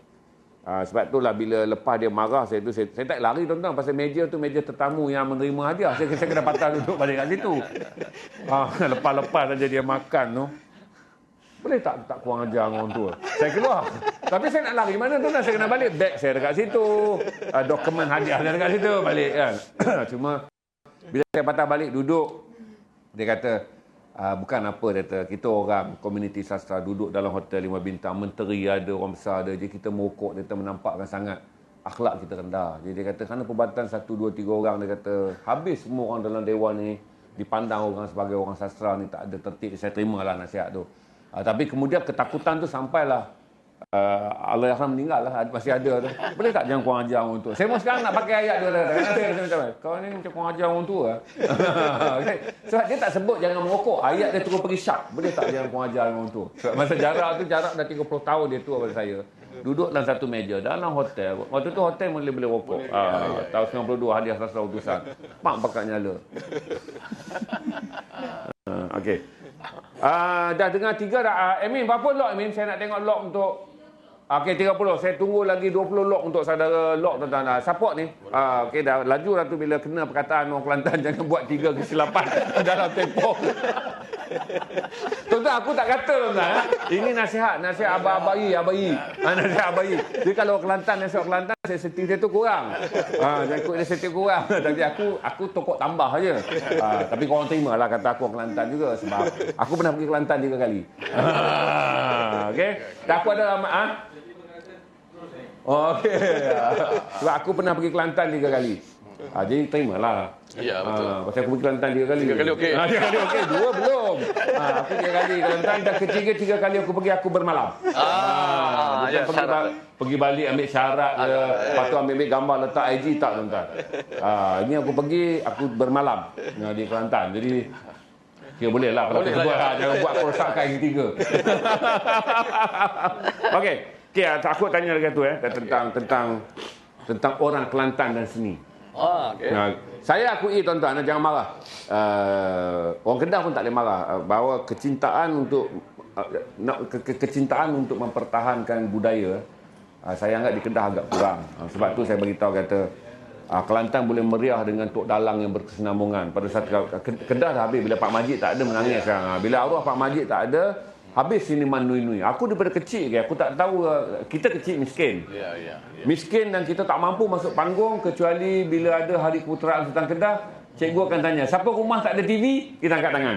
Kita dapatlah tiket wayang tu kan, tiket wayang nak pergi tengok wayang free. Itu dia rasa. Tapi yang lain tiap-tiap tahun kami tak tahu nama Pak Majid ni. Tapi bila sebut dari keputeraan jadual tak ada, mana ada poster zaman tu. Jadi kita tahu dah malam tu jom pergi tengok Siliman Nui-Nui. Kami cuma tahu Siliman Nui-Nui je, watak yang dalam wayang kulit.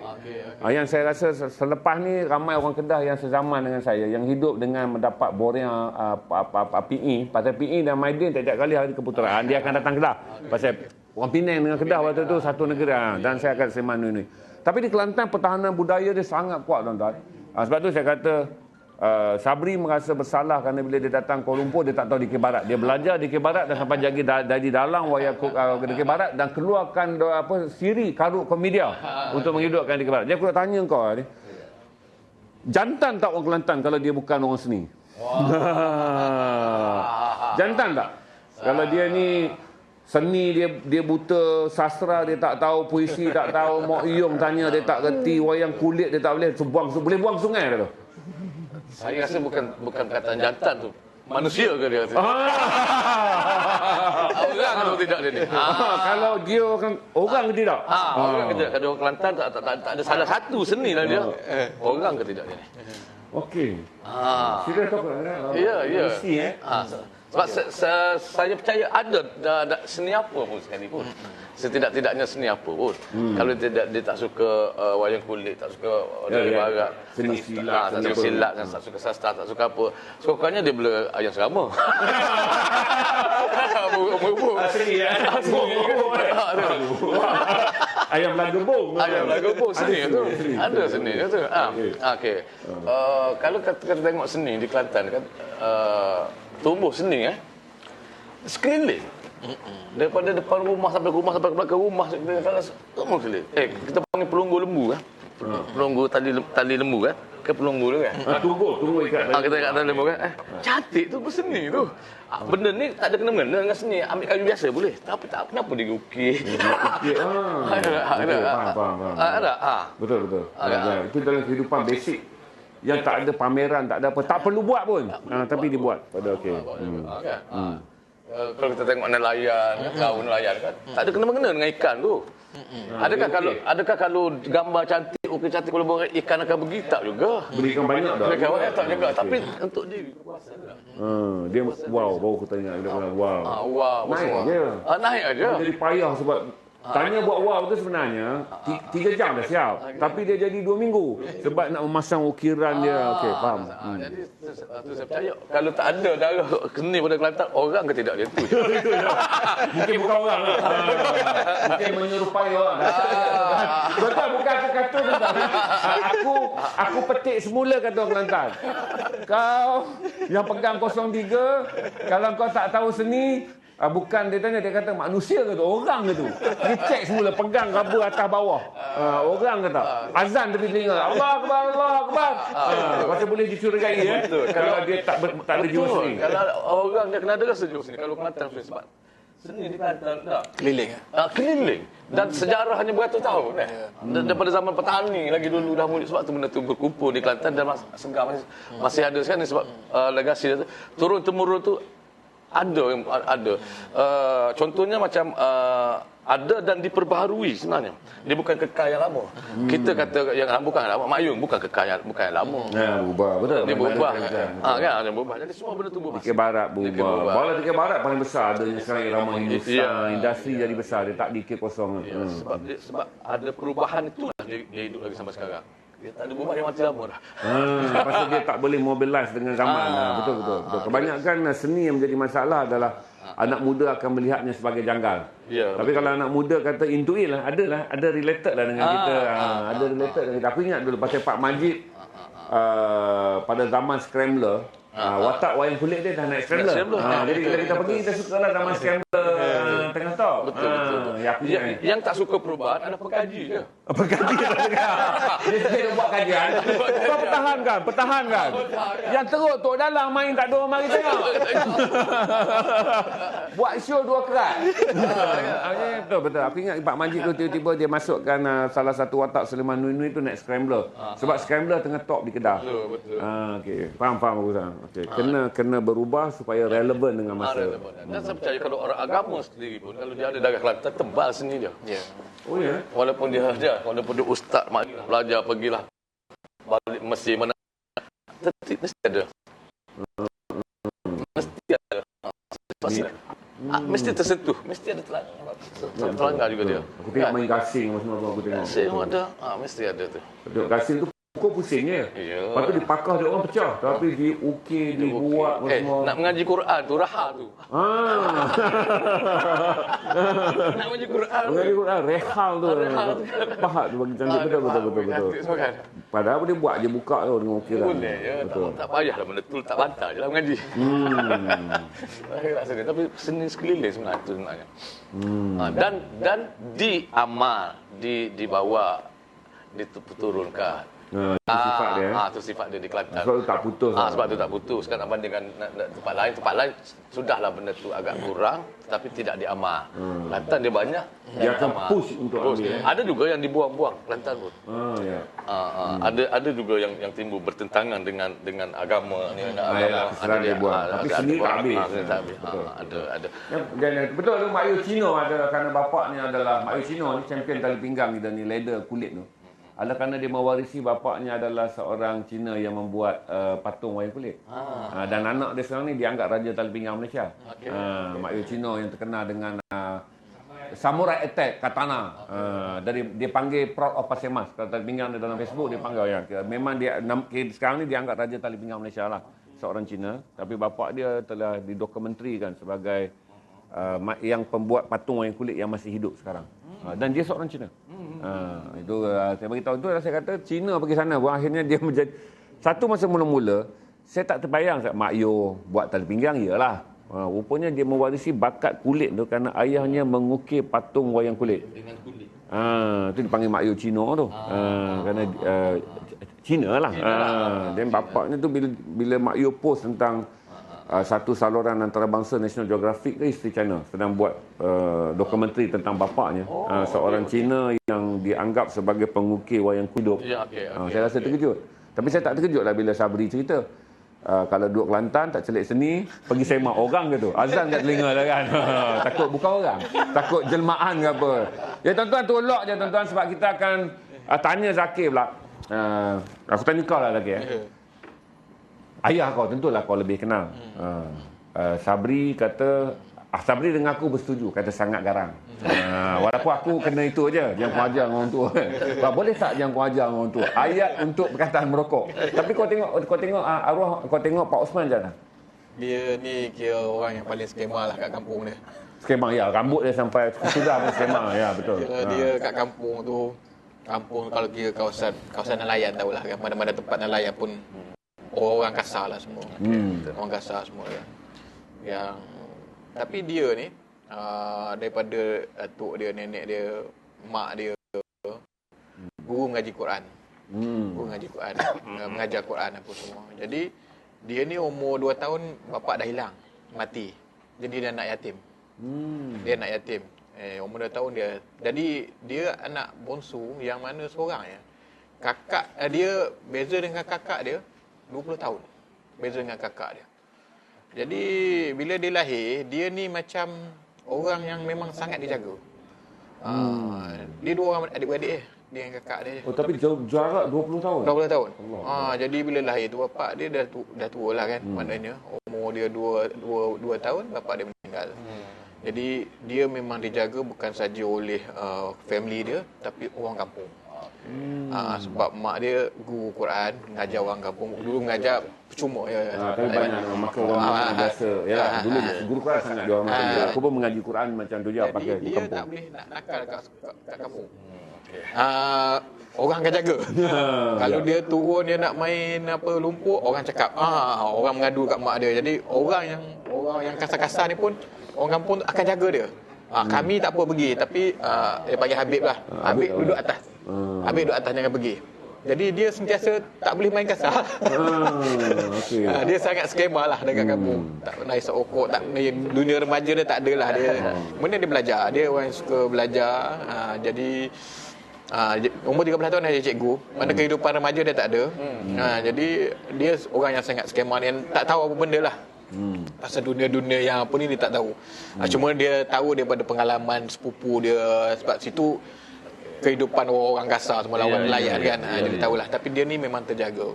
Jadi dari segi tu dia memang seorang yang kita katakan tak pernah isap okok, memang skema lah. Benda-benda yang orang lain pergi dia memang tak pergilah. Jadi terjaga dari segi tu, mak dia jaga dia, sebab dia orang yang sangat patuh pada mak dia, sangat sayang pada mak dia. Dia tak ada bapa kan.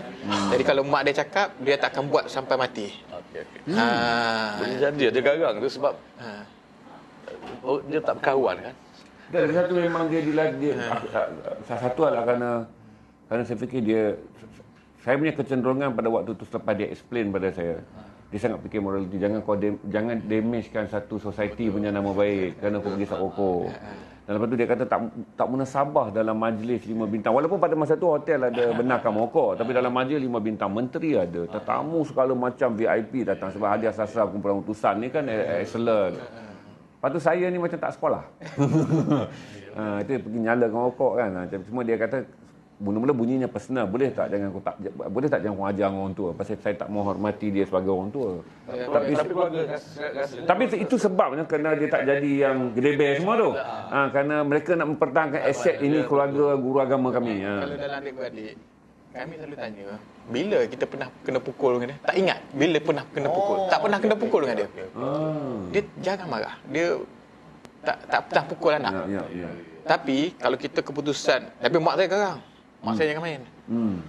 Rotan, apa ada nak bagi. Tapi kalau kita dapat keputusan yang rendah, kita lebih sanggup pergi jumpa mak kena rotan daripada jumpa dia. Tak tahu ada perasaan yang sangat tentang education bapak kau sangat segan. Maksudnya pergi menyerah kat mak, kata tak lulus, dapat rotan tak apa, daripada pergi jumpa ayah yang baik ni nak beritahu ayah saya tak lulus okey faham. Tapi keluarga di tepi tinggi tu, kalau saya rumah tepi tinggi tu keluarga Cikgu Mak Yamel lah. Cikgu Janet, Izani. Izani sekelas saya tu Randy Mak Yamel. Keluarga dia ni memang keluarga yang dihormati, keluarga daripada dulu lagi. Sehingga yang sekarang ni pun masih keluarga cikgu kan. Cikgu lah. Keluarga cikgu, terpelajar semua keluarga dia tu. Yang ada sekarang ni tu. Okay, sekarang menjawablah kenapa bapak dia tak jadi samsing. Tadi kita heran kan sebab katanya apa ni Sabri. Orang kampung tu kalau keluar semuanya, yalah nak bergaduh bawa beca, bukan bawa geng. Dalam beca tu diisinya senjata. Sampai ke bandar dibedak-bedak buat tetap orang. Sampai dahsyat macam tu. Tapi kenapa yang menjadikan Pak Osman Kelantan seorang yang soft adalah kerana ibunya guru agama. Maka dia dilindungi oleh kampung tu. Jangan rosak macam ni lah. Jaga sebab maknya, rumahnya tu dianggap sebagai institusi agama. Berarti itu yang menjadikan. Saya faham kan kenapa Pak Osman sangat skematik. Rambut dia belah tepi rapat je kan. Spek dia, baju sangat kemas dan dia sentiasa bersih. Kulit apa semua sangat putih bersih, dan saya faham lah kenapa dia tak suka merokok apa semua. Kerana penjagaannya begitu. Tuan-tuan, tolok je saya bagi tahu kata 4 novel S. Osman Kelantan yang dicetak dalam edisi yang lebih warna-warni. 2 novel daripada era 60-an, 1 novel daripada era 90-an dan 1 novel daripada tahun 2002 tahun 2002. Berarti ada dalam tempoh penulisan Pak Osman ni, Zakir mencetak semula mewarisi era 60-an ketika Pak Osman dalam usia yang muda. Kemudian satu karya yang ketika dia telah melalui tempoh matang sebagai sastrawan negara, 2 buah ni. Tapi yang hebat ni adalah satu yang datang daripada tahun 69, iaitu Kisah Nelayan. Dan barulah saya tahu kampungnya tu kampung nelayan. Berarti bukanlah Pak Osman jadi macam penulis sekarang ni, nak menulis nelayan, buat backpack 3 hari, pergi tidur kampung nelayan, ambil gambar, post dalam IG apa semua, balik ditulisnya novel nelayan. Diperjuangnya kisah nelayan dan nelayan backpack. Tapi bukan tuan. Ini adalah orang yang membesar dalam kampung nelayan dan baru saya tahu latarnya adalah kampung nelayan. Aku tanya kau Sabri, Selalunya kalau kata, lagi satu aku cerita tentang kenapa orang Kelantan sangat memelihara seni ni. Masa saya kata sebab aku katakan macam ni Pak Osman hidup dia catatkan. Begitu juga dokumen seni ya. Selain daripada Johor, dokumen seni Kelantan yang paling banyak. Orang Kelantan akan menulisnya pula dalam bentuk dokumen. Berbanding negeri-negeri lain yang sebenarnya kita nak kena pergi cari pengkaji menulisnya. Aku rasa apa yang menjadi orang Kelantan sangat appreciate pada art?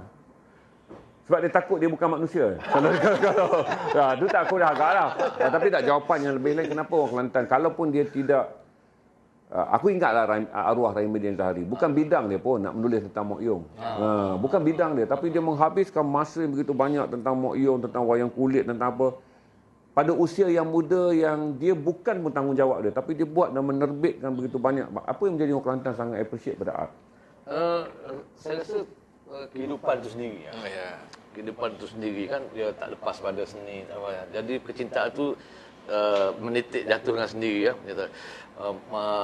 Kemunculan selain pada seni-seni yang kita tengok tadi, yang kata pelukis 50-an ada persatuan pelukis sendiri, tu banyak muncul di Kelantan tu. Jadi hampir semua orang menyertai, minat dan cinta kepada seni. Sehingga kalau wujudnya persatuan pelukis mula-mula muncul di Malaysia adalah dari Kelantan tu. Persatuan pelukis ni. Dia muncul di Kelantan tu. Jadi 50-an ya. Jadi macam kata kesedaran pada seni sangat tinggi pada orang Kelantan ketika itu jadi penulis, pelukis, penulis. Kalau kita senaraikan bahawa banyak muncul. Banyak muncul tapi muncul dah hilang itulah muncul dah hilang tapi yang nak pegang tu tak apa orang lah kan. Jangan berkira tapi wujud dah banyak. Jadi baik di setiap kampung masa tu kecuali di bandar, di Pekan dia muncul apa ni memain Dikir Barat, kumpulan Dikir Barat ada, payung ada, apa ada sendiri. Masing-masing tempat masing-masing ada. Jadi saya rasa terdidiknya timbulnya rasa sayang hingga mencetuskan untuk mendokumentasikan benda tu kan. Untuk dokumentasikan. Kalau tak ada dokumentasi atas kesedaran tu barangkali kalau Rahimi dia kata dia tak buat, siapa nak buat kan? Ya, itu aku setuju. Betul, sebab saya fikir kata banyak kawan-kawan saya tuan-tuan berbeza daripada negeri lain. Orang Kelantan aku fikir itulah, dia selalu rasa macam dia proud, dia ada lebih nilai untuk proud dengan kenegerian dia. Walaupun dia assimilate di Kuala Lumpur ke apa, macam Midin, arwah Midin kerja tu menelan belanja yang besar. Tak ada siapa pun biaya pun. Dan lepas tu aku masih ingat lagi tu bila dia bercerita tentang dalang wayang kulit, dia akan lebih bersedih daripada bercerita tentang arwah bapa dia sendiri. Bila dia cerita tentang dalang-dalang yang meninggal, dia akan rasa kita pula rasa kita bukan asal dia tu. Bukan daripada kecil. Ya. Ya, maksudnya bukan dia kecil. Dia kecil yang jadi ustaz. Dia telefon tu. Bukan macam saya bukan dari kecil. Kebanyakan tu yang hari ni itu bukan daripada kecil, bukan asal darah dia pun. Bukan darah seni pun. Bukan darah seni pun. Tapi bila ada kecimpung dengan seni lain kan mencari benda tu di tempat lahir sendiri. Ya. Dia akan patah balik. Macam saya bila duduk di Pulau Pinang, kita tak balik lama. Saya pergi tengok pertunjukan Mak Yong dekat sentuh arwah cikgu Cik Ayub, Cik Ayub, Cik Mak Yusof apa semua. Jadi kita pergi tengok. Jadi kita rasa macam satu benda yang kita punya. Kita punya kan. Walaupun kita tak tahu tempat, kita dah jauh lari keluar kan, tapi kita rasa kita punya. Kita rasa itu. Lepas tu satu lagi Kelantan ni pernah saya pergi satu ketika nak pergi nak naik perahu nak tengok laut dan sungai kan. Jadi rumah nelayan tu ada canting batik, ada buat wow. Setiap rumah tu keseluruhan. Artistik dia tu, artistik. Betul. Kalau nenek saya di Ulu tau, di Kuala Kerai. Seni apa pula yang dia ni? Sakit. Bila sakit, saya ingat masa saya kecil-kecil main peteri. Main teri. Bobak. Orang yang bobak tu boleh panjat atas dinding. Main teri. Jadi seni ni mana tak boleh lari sebab sakit kena panggil main teri. Apa saja. Sehat pun berhibur, sehat pun dalam dunia seni, sakit pun menggunakan seni. Betul. Jadi hidup dia. Dan macam kita balik kita kata bila macam penulis kan, macam saya minat patah balik mencari akar kan, rasa satu benda yang besar tu. Dengan sendiri rasa besar betul, kan. betul. Satu lagi, aktivis dia tak menulis, dia tak akan rekomendasikan benda tu. Dia tak ada masa. Dia kena buat. Somebody else kena tulis. Betul. Ya, betul. Mereka practically dia buat. Takkanlah dia nak menulis balik. Dia pun tak tahu angle apa nak tengok. Pasal aku buat gitu, betul. Selalunya orang lain yang akan menulis. Ya. Tuan-tuan, Amy dah capai 50 tak? Tuan-tuan, tolong lock tuan-tuan. Saya perlu 9 lagi aja untuk saudara lock sebab saya tahu semua orang sedang mengalami kegementaran ekonomi kerana kita tak tahu apa lagi. Saya pun tak tengok tadi Bang Din cakap apa dalam live dia pukul 9. Tadi ada live daripada Perdana Menteri pukul 9 malam. Lock saya akan ambil sikit lagi je perbualan untuk membolehkan saudara lock lagi 9. Walaupun aim tadi 40 tapi kita genapkan 50. Saya tunggu 9 lagi lock. Untuk 4 buku ni. Ada buku akhir yang belum lagi cerita adalah ini Nagorno Astana. Ini ada yang keempat. Tadi kita dah tengok dah 3 novelnya. Dan ini novel keempat. Zaki akan cerita apa yang ada dalam novel yang keempat. Nagorno Astana ni jelas lah memang bahasa Kelantan. Nagorno Astana.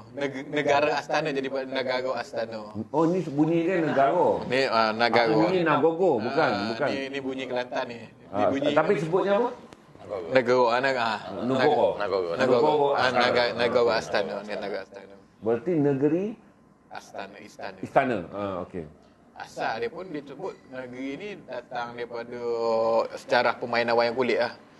Dewa Muda tu bila dia naik ke ni, orang nak panggil dia orang main wow bulan tu asal daripada Dewa Muda tu. Jadi wow tu lah. Jadi negara Astana tu asal daripada situ lah. Tapi cerita dia ni sebenarnya kira macam refleksi kepada sejarah kepimpinan Perdana Menteri keempat kita lah. Masa Shah Nun keluar Syed. Jadi dia pun keluarkan negara Astana. Tapi kerana ceritanya agak kompleks, agak kita kata pada masa tu kritik sosial tak boleh dibuat secara terbuka. Jadi dia agak ilmiah apa semua, jadi kuranglah berbanding dengan Syed. Jadi kritikannya lebih kurang. Masa tu kita katakan Shah Nun keluarkan Syed, Anwar Ridwan keluarkan Naratia Ongkosoto. Dia keluarkan negara Astana. Okey, kalau tuan-tuan nak melihat era kritikan yang sangat besar kepada kepimpinan kepada kepimpinan Tuan Mahathir ketika Tuan Mahathir menjadi Perdana Menteri 1981 hingga 2003.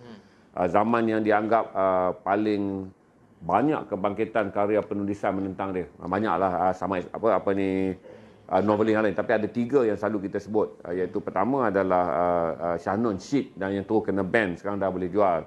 Yang kedua ini keluar lebih awal, rasanya ni tahun 2000 apa? Ni 2002. 2000 dia keluar hampir serentak dengan naratif Agung Soto, karya sastrawan negara juga, yang menjadikan krisis Datuk Seri Anwar Ibrahim dan juga krisis Tun Mahathir pada waktu itu dalam permainan fiksyen yang seronok untuk dibaca. Dan Esosman Kelantan juga menulis, kerana period itu period yang para seniman dan para penulis tak dapat tidak untuk menilai dan untuk mengkritik kepimpinan Dr. Mahathir, kerana ada zaman puncak naik dan puncak turun dia. Banyak era yang disukai dan banyak era juga yang tidak disukai. Jadi saudara baca untuk menambahkan saja, saudara memahami bagaimana seorang kumpulan seniman melihat kepimpinan Tuan Mahathir selama 22 tahun terakam dalam buku ni yang disebut Nagorno Istana. Ejaannya bunyi Kelantan tapi kita faham sebagai Negara Astana ya. Itu kritik sosial. Dan pada waktu tu tuan-tuan, oleh kerana buku dan penulis boleh ditangkap.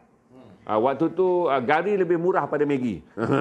Maksudnya sesiapa saja boleh pakai jam Rolex daripada polis kerana agak doktrinian lah Dr. Mahathir pada waktu tu. Dia tak boleh dinafikan. Dia menggunakan bagai-bagai akta. Jadi tak ramai orang boleh menulis dalam bentuk terus terang untuk menentang Mahathir. Jadi kebanyakan menulis dalam bentuk karya kreatif. Dan sekarang kalau saudara baca, saudara boleh tahu ini memangnya itu. Okey, lock saya tunggu lagi 9 lock untuk saudara lock dan melengkapkan 50 minimum. Sebagai tanda kita menyokong pertama kali Nusa Buku milik SM Zakir ni menerbitkan buku, dan dia launching pun bukanlah karya calang-calang tuan-tuan. Dia bawa ke garasi adalah part novel daripada seorang sastrawan negara ke-9. Sastrawan negara yang ke-9. Anak dia pun insya-Allah tuan-tuan sastrawan negara, sebab Zakir dah cukup dah lesen, dia dah ada penulis anugerah penulis Asia Tenggara Asia Right Award 2011. Berarti menunggu pusingan saja untuk mengambil gelaran sastrawan negara. InsyaAllah, amin. Doakan. Kerana Sam Zakir adalah juga penulis mewarisi karya ayah dia. Cuma dia tak skema. Dia agak liar, tuan-tuan. Agak daring.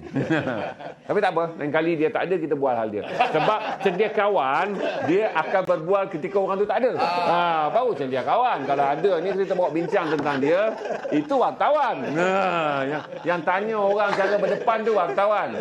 Yang bercakap mengenai orang di belakang, itu cendia kawan. Jadi kita akan bercakap sesi Zakir bila dia tak ada kat sini. Sebab saya dengan Sabri Yunus nak mempertahankan kita punya level cendia kawan. Kalau kita tanya sekarang, tak cendekia lah. Bawa buku dia letak, dia tak ada. Zakir ni bukan boleh sangat, Sabri. Menulis sebab kena ABC je. Aku kena tengok tulisan dia ni. Allah, sebab ada A, sebab ada B, sebab ada C sampai Z je jadi novel. Itu baru cendekiawan. Okey, tuan-tuan. Kalau duk puji-puji itu ilmuwan, wartawan, cendekia, pendeta punya zaman.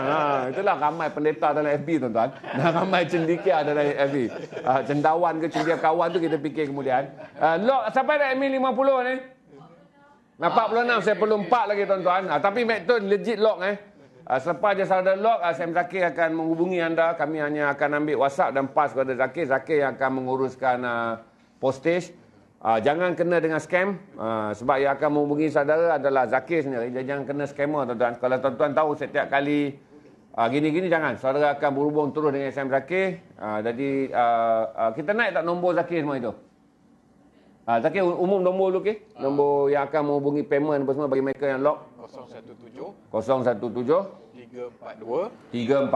7991 dan Zakir akan snap gambar original. Saudara jangan risau.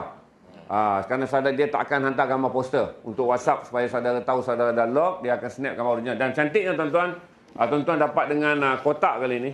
Okey, ada kotak sekali dibagi. Berarti tak post lah bungkus dengan kertas surat khabar. Ada kotak biru dia nak jadikan kotak hadiah pun boleh. Kalau saudara nak apa pun, terima kasih.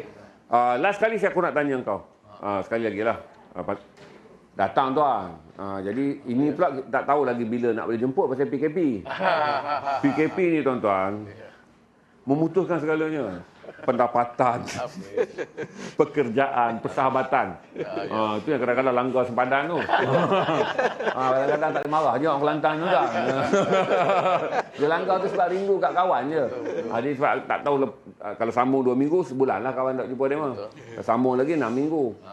Kita tak jumpa tarik kedai mamak tu pun dah rasa terseksa apalagi kawan. Aku tanya kau lagi satu kepada especially orang Kelantan lah. Dan orang yang lain pun berada di luar. Kenapa apresiasi perlu dibuat kepada seniman? Kenapa kita perlu hargai? Kau belum mati. Sekurang-kurangnya nanti kau cakap lah. Walaupun kesan kau cakap suruh hargai yang dah mati.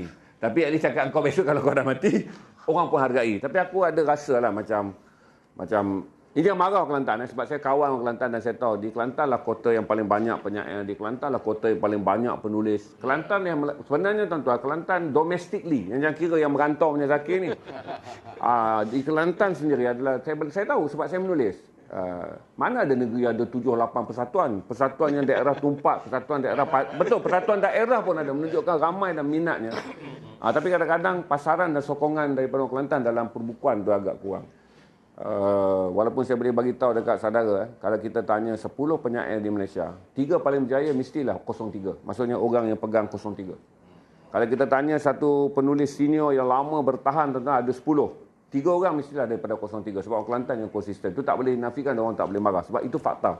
Sebab saya tahu kata, tapi saya kata kenapa di Kelantan kurang diberi apresiasi lah, kurang diberi penghargaan. Agaknya gini ya. Kau buatlah kesalahan keempat tadi PKP. Tak apa, tuan-tuan, dia orang berani tadi langgar PKP. Lepas tu tak mau suntik vaksin. Sekarang tak beli buku. Yang keempat tak hargai sasaran. Kau masuk je. Jangan ulang benda yang keempat. Dia gini. Bila durian Okey. Bila durian melonggok banyak harga tu. Kalau tak terlampau ramai, orang rasa orang take for granted. Ramai. Ramai ni ada ni ada ni ada. Jadi tidak nak rasa apa lah. Tapi bila yang melonggok tu habis ataupun buka satu tak sedap baru rasa nak cari yang sedap lah. Pasal saya rasa banyak ya. Ramai lah penulis ramai. Masalah nak pilih seniman tradisional berapa ramai. Sangat masalah. Okey, bila ramai dia sebenarnya masalah nak menentukan satu perkara. Kriteria dia. Tetapi bila dah ramai, sama sendiri dia bermasalah ni. Selalunya sendiri masalah ni. Dia bukan salah orang Kelantan ni. Dia tetap 3 je lah. Langgar PKP pun masalah yang tadi ni adalah ketidakbersatuan ni. Persatuan ni, persatuan ramai. Okay. Contohnya bila dapat ramai, dia ni rasa dia tak kata dia lagi layak. Contoh dia tak kata dia aku betul layak. Dia tak kata dia, tapi dia kata orang ni betul lagi layak. Dia kata ni lagi layak. Itu pun masalah tu nak milih tu. Jadi nak appreciate tu nak timbul macam mana macam tu. Betul. Kan bila sama-sama sendiri kan. Contoh dalam DK Barat setiap kali pertandingan DK Barat, sekarang ni agak tidaklah. Kalau dulu 17 masuk 2000 setiap kali pertandingan DK Barat, keputusan hakim bertumbuk. Jadi kalau sama sendiri tak ada rasa saya appreciate apa lagi orang lain. Kalau sama pemain sendiri. Ini satu benda juga ni. Jadi kalau kita kenapa tidak ada apresiasi? Berpunca dari situ barangkali boleh jadi sama sendiri. Sama sendiri kan. Tapi kalau benda tu tak ada, kat Kelantan tumbuh 2 je kumpul DK Barat, tak ada timbul masalah. Dia hargai dia. Tak ada ni habis ya. Sebab ada banyak betul. Macam kita ada girlfriend banyak lah. Asal apa masalah kau? Putus. Sebab ada 15 hari. Kalau tinggal yang tu seorang, apa silap saya? Betul. Betul. Semua tu bukan tak sayang. Kalau tanya sayang. Aku sayang sini, sayang. Tapi bila nak appreciate orang ni satu masalah yang lain. Jadi pembalahan. Jadi satu benda yang lain pula tu. Jadi selagi benda tu tak betul, payah tau. Payah. Macam ni lah. Tuan-tuan, okey, saya minta tuan lock. Ini sampai tak 47 tuan-tuan, saya minta 3 lagi untuk tiga lagi. novel daripada karya sastrawan negara. Saya tahu kata kalau tidak bukan kerana PKP kita akan boleh dapat sesimpli 100 lock ni. Sebab kita tahu kita jual buku. Cuma saya tahu saya juga mengalami 3-4 hari ni dalam perniagaan pun kita nampak slow sebab semua orang bimbang. Tak tahu apa yang akan berlaku, jadi semua orang mula hold dia punya duit untuk lihat 6 minggu ni apa yang akan berlaku. Tapi 3 lock lagi memadai tuan-tuan untuk menggenapkan 50 dan menjadikan ini rally sastrawan negara yang kita lancarkan. Waktu kita pilih tarikh ni tuan-tuan, kita langsung tak membayangkan akan PKP. Dan kita nak memindahkan pun tak apa, kita launch, nanti kita boleh buat hard launch. Anggap dia ni soft launch. Nanti kita akan buat hard launch setelah sesuai perniagaan nak dilancarkan. Dan itu melancarkan perniagaan pada malam pertama ketika pengantin masih menggigil. Malam pertama nak PKP ni. Kita tak tahu impak. Saya tak tahu tadi Tan Sri Mahyudin Yassin umumkan apa. Ada tak berita-berita menarik seperti yang saya jangka pada petangnya mengenai monetarium atau apa monetarium mengenai apa subsidi gaji bagi sektor IKS. Ada tak dana bantuan yang dikeluarkan sama seperti dana ketika PKP 1.0, sebab saya pun tak ikut PC kerana jalan launch ni. Kita akan stream mengenainya besok petang pukul 4. Saya mengucapkan ribuan terima kasih pada anda yang panjang bersama kami 1 jam 45 minit. Terima kasih pada SM Zakir kerana sudi memilih garasi untuk buat launch Sastrawan Negara. Bangga kami tuan-tuan sebab ini adalah edisi keluaran khas Sastrawan Negara yang dicetak semula, mewakili era tahun 60-an sampailah tahun 2000-an. Berarti kita boleh anggap dalam 50 tahun, 40 tahun sejarah penulisan Pak Osman Kelantan ni, Pak S. Osman Kelantan ni. Dalam 4 novel ni saudara boleh melihat. Dan terima kasih pada anda yang dah log. Zakir, untuk apa ni beberapa minit terakhir ni, apa yang nak cakap tentang apa-apa je? Ya, saya mengucapkan terima kasih kepada garasi yang dapat membantulah dalam keadaan yang kita memang penerbitan ni zaman tenat lah kan, zaman tenat lah, dan penerbitan buku, penjualan buku buku walaupun kita boleh sekarang ni dengan jualan-jualan online. Jadi apa yang peluang yang diberi oleh garasi ni, kita sangat berterima kasih lah. Dan juga kita berterima kasih kepada pendengar-pendengar yang telah lock buku ni. Dan buku ni kalau dijual di Shopee pun harganya 120. Malam ni saja kita jual 100 Plus post plus post, RM100 plus post dengan kotak. Untuk malam ni saja. Satu malam je. Beli kat Shopee, buku dengan surat khabar je. Ni kotak cantik ni tuan-tuan. Okey. Jadi malam ni memang kita memang sangat istimewa lah. Kita sediakan kotak, kita jual dengan harga RM100 untuk malam, satu malam 2 jam ni saja.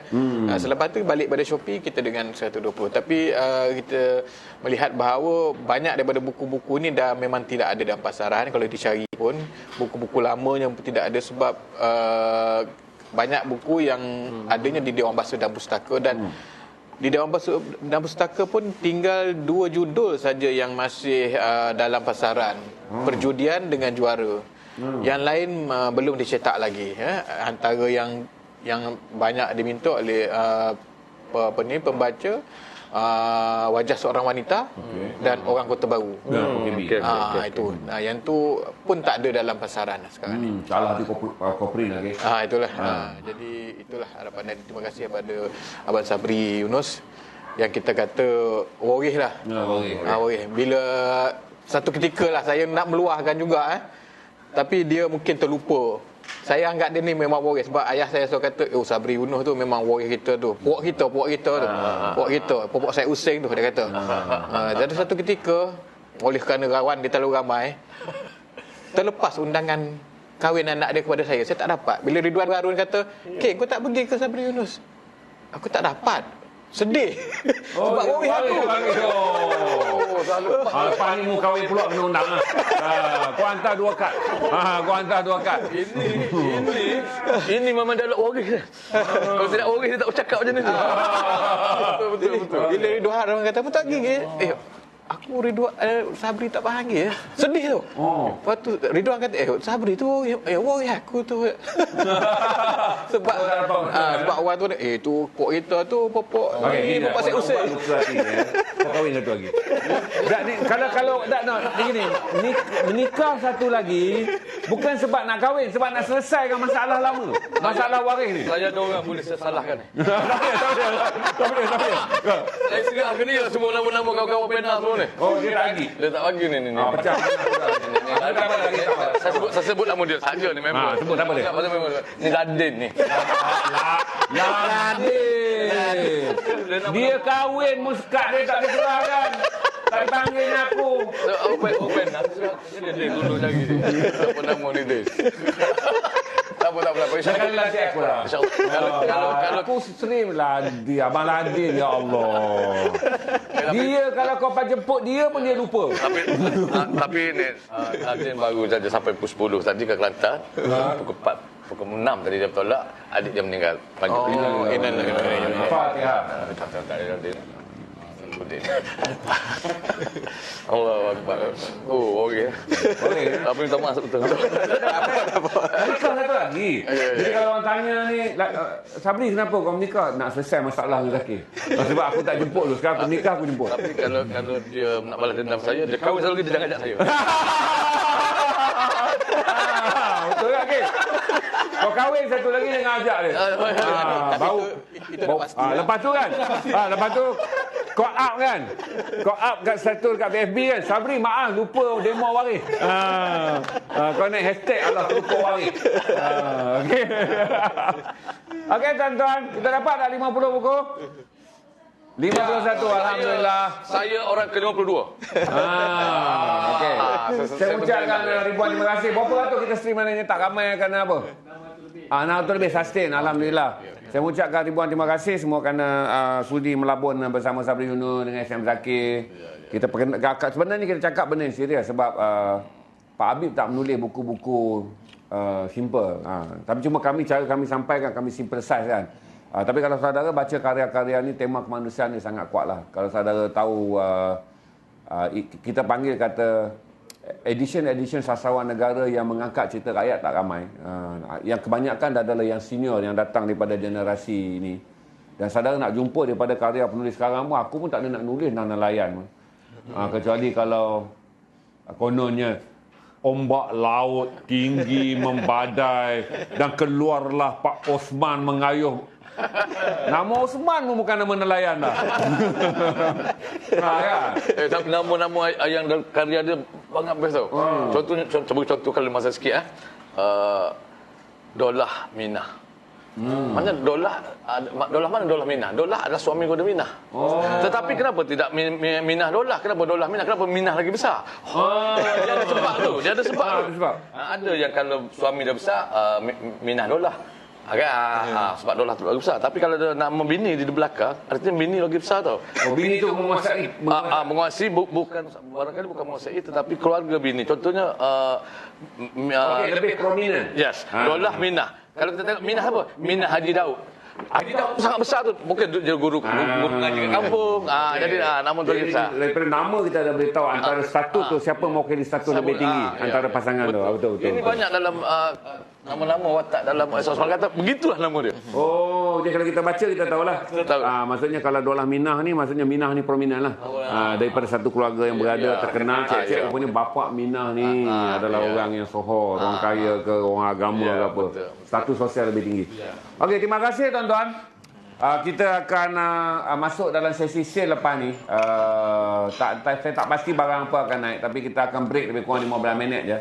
Kita akan naikkan barang biasa-biasa je malam ni untuk saudara beli, sebab kita tak turun barang-barang kerana kita nak melihat keputusan ekonomi dulu. Barulah kita turun, sebab saya ada Saladin, edisi baru Saladin Pembebas Masjid Aqsa yang sepatutnya kita turunkan sekarang, tapi kita menghormati kegementaran tuan-tuan semua tentang ekonomi, jadi garasi pun faham. Jadi kita turun barang-barang ni, barang-barang 380, 250 kita untuk membolehkan saudara berbelanja dengan menghormati, dengan mengambil semangat bahawa garasi juga tahu bahawa ekonomi semua orang berada dalam keadaan goyang. Jadi kalau saya turunkan barang mana pun, saya akan turun barang murah belanja je. Jadi kalau saudara nak masuk sesi nanti pukul 11 suku atau 11.30, saya turunkan barang belanja. Saya ada combo baseball, kalau saudara nak saya belanja je, minta je. Kalau saudara nak denim kita ada. Dan kita turun ke meja malam ni kan. Yes, kita turun ke meja malam ni. Saya turun ke meja, kita turun denim seluar dan saya bagi saudara harga belanja. Gundi ni saya tak kata rugi, tapi gundi dapat untung sikit dah okey. Tapi saya nak malam ni saudara tak berduka dengan memiliki barangan garasi pada malam yang kita anggap kata kita sama-sama bersedih kerana PKP ini menjejaskan banyak ekonomi. Terima kasih pada semua. Assalamualaikum warahmatullahi wabarakatuh. Jumpa lagi 11.15 minit malam nanti.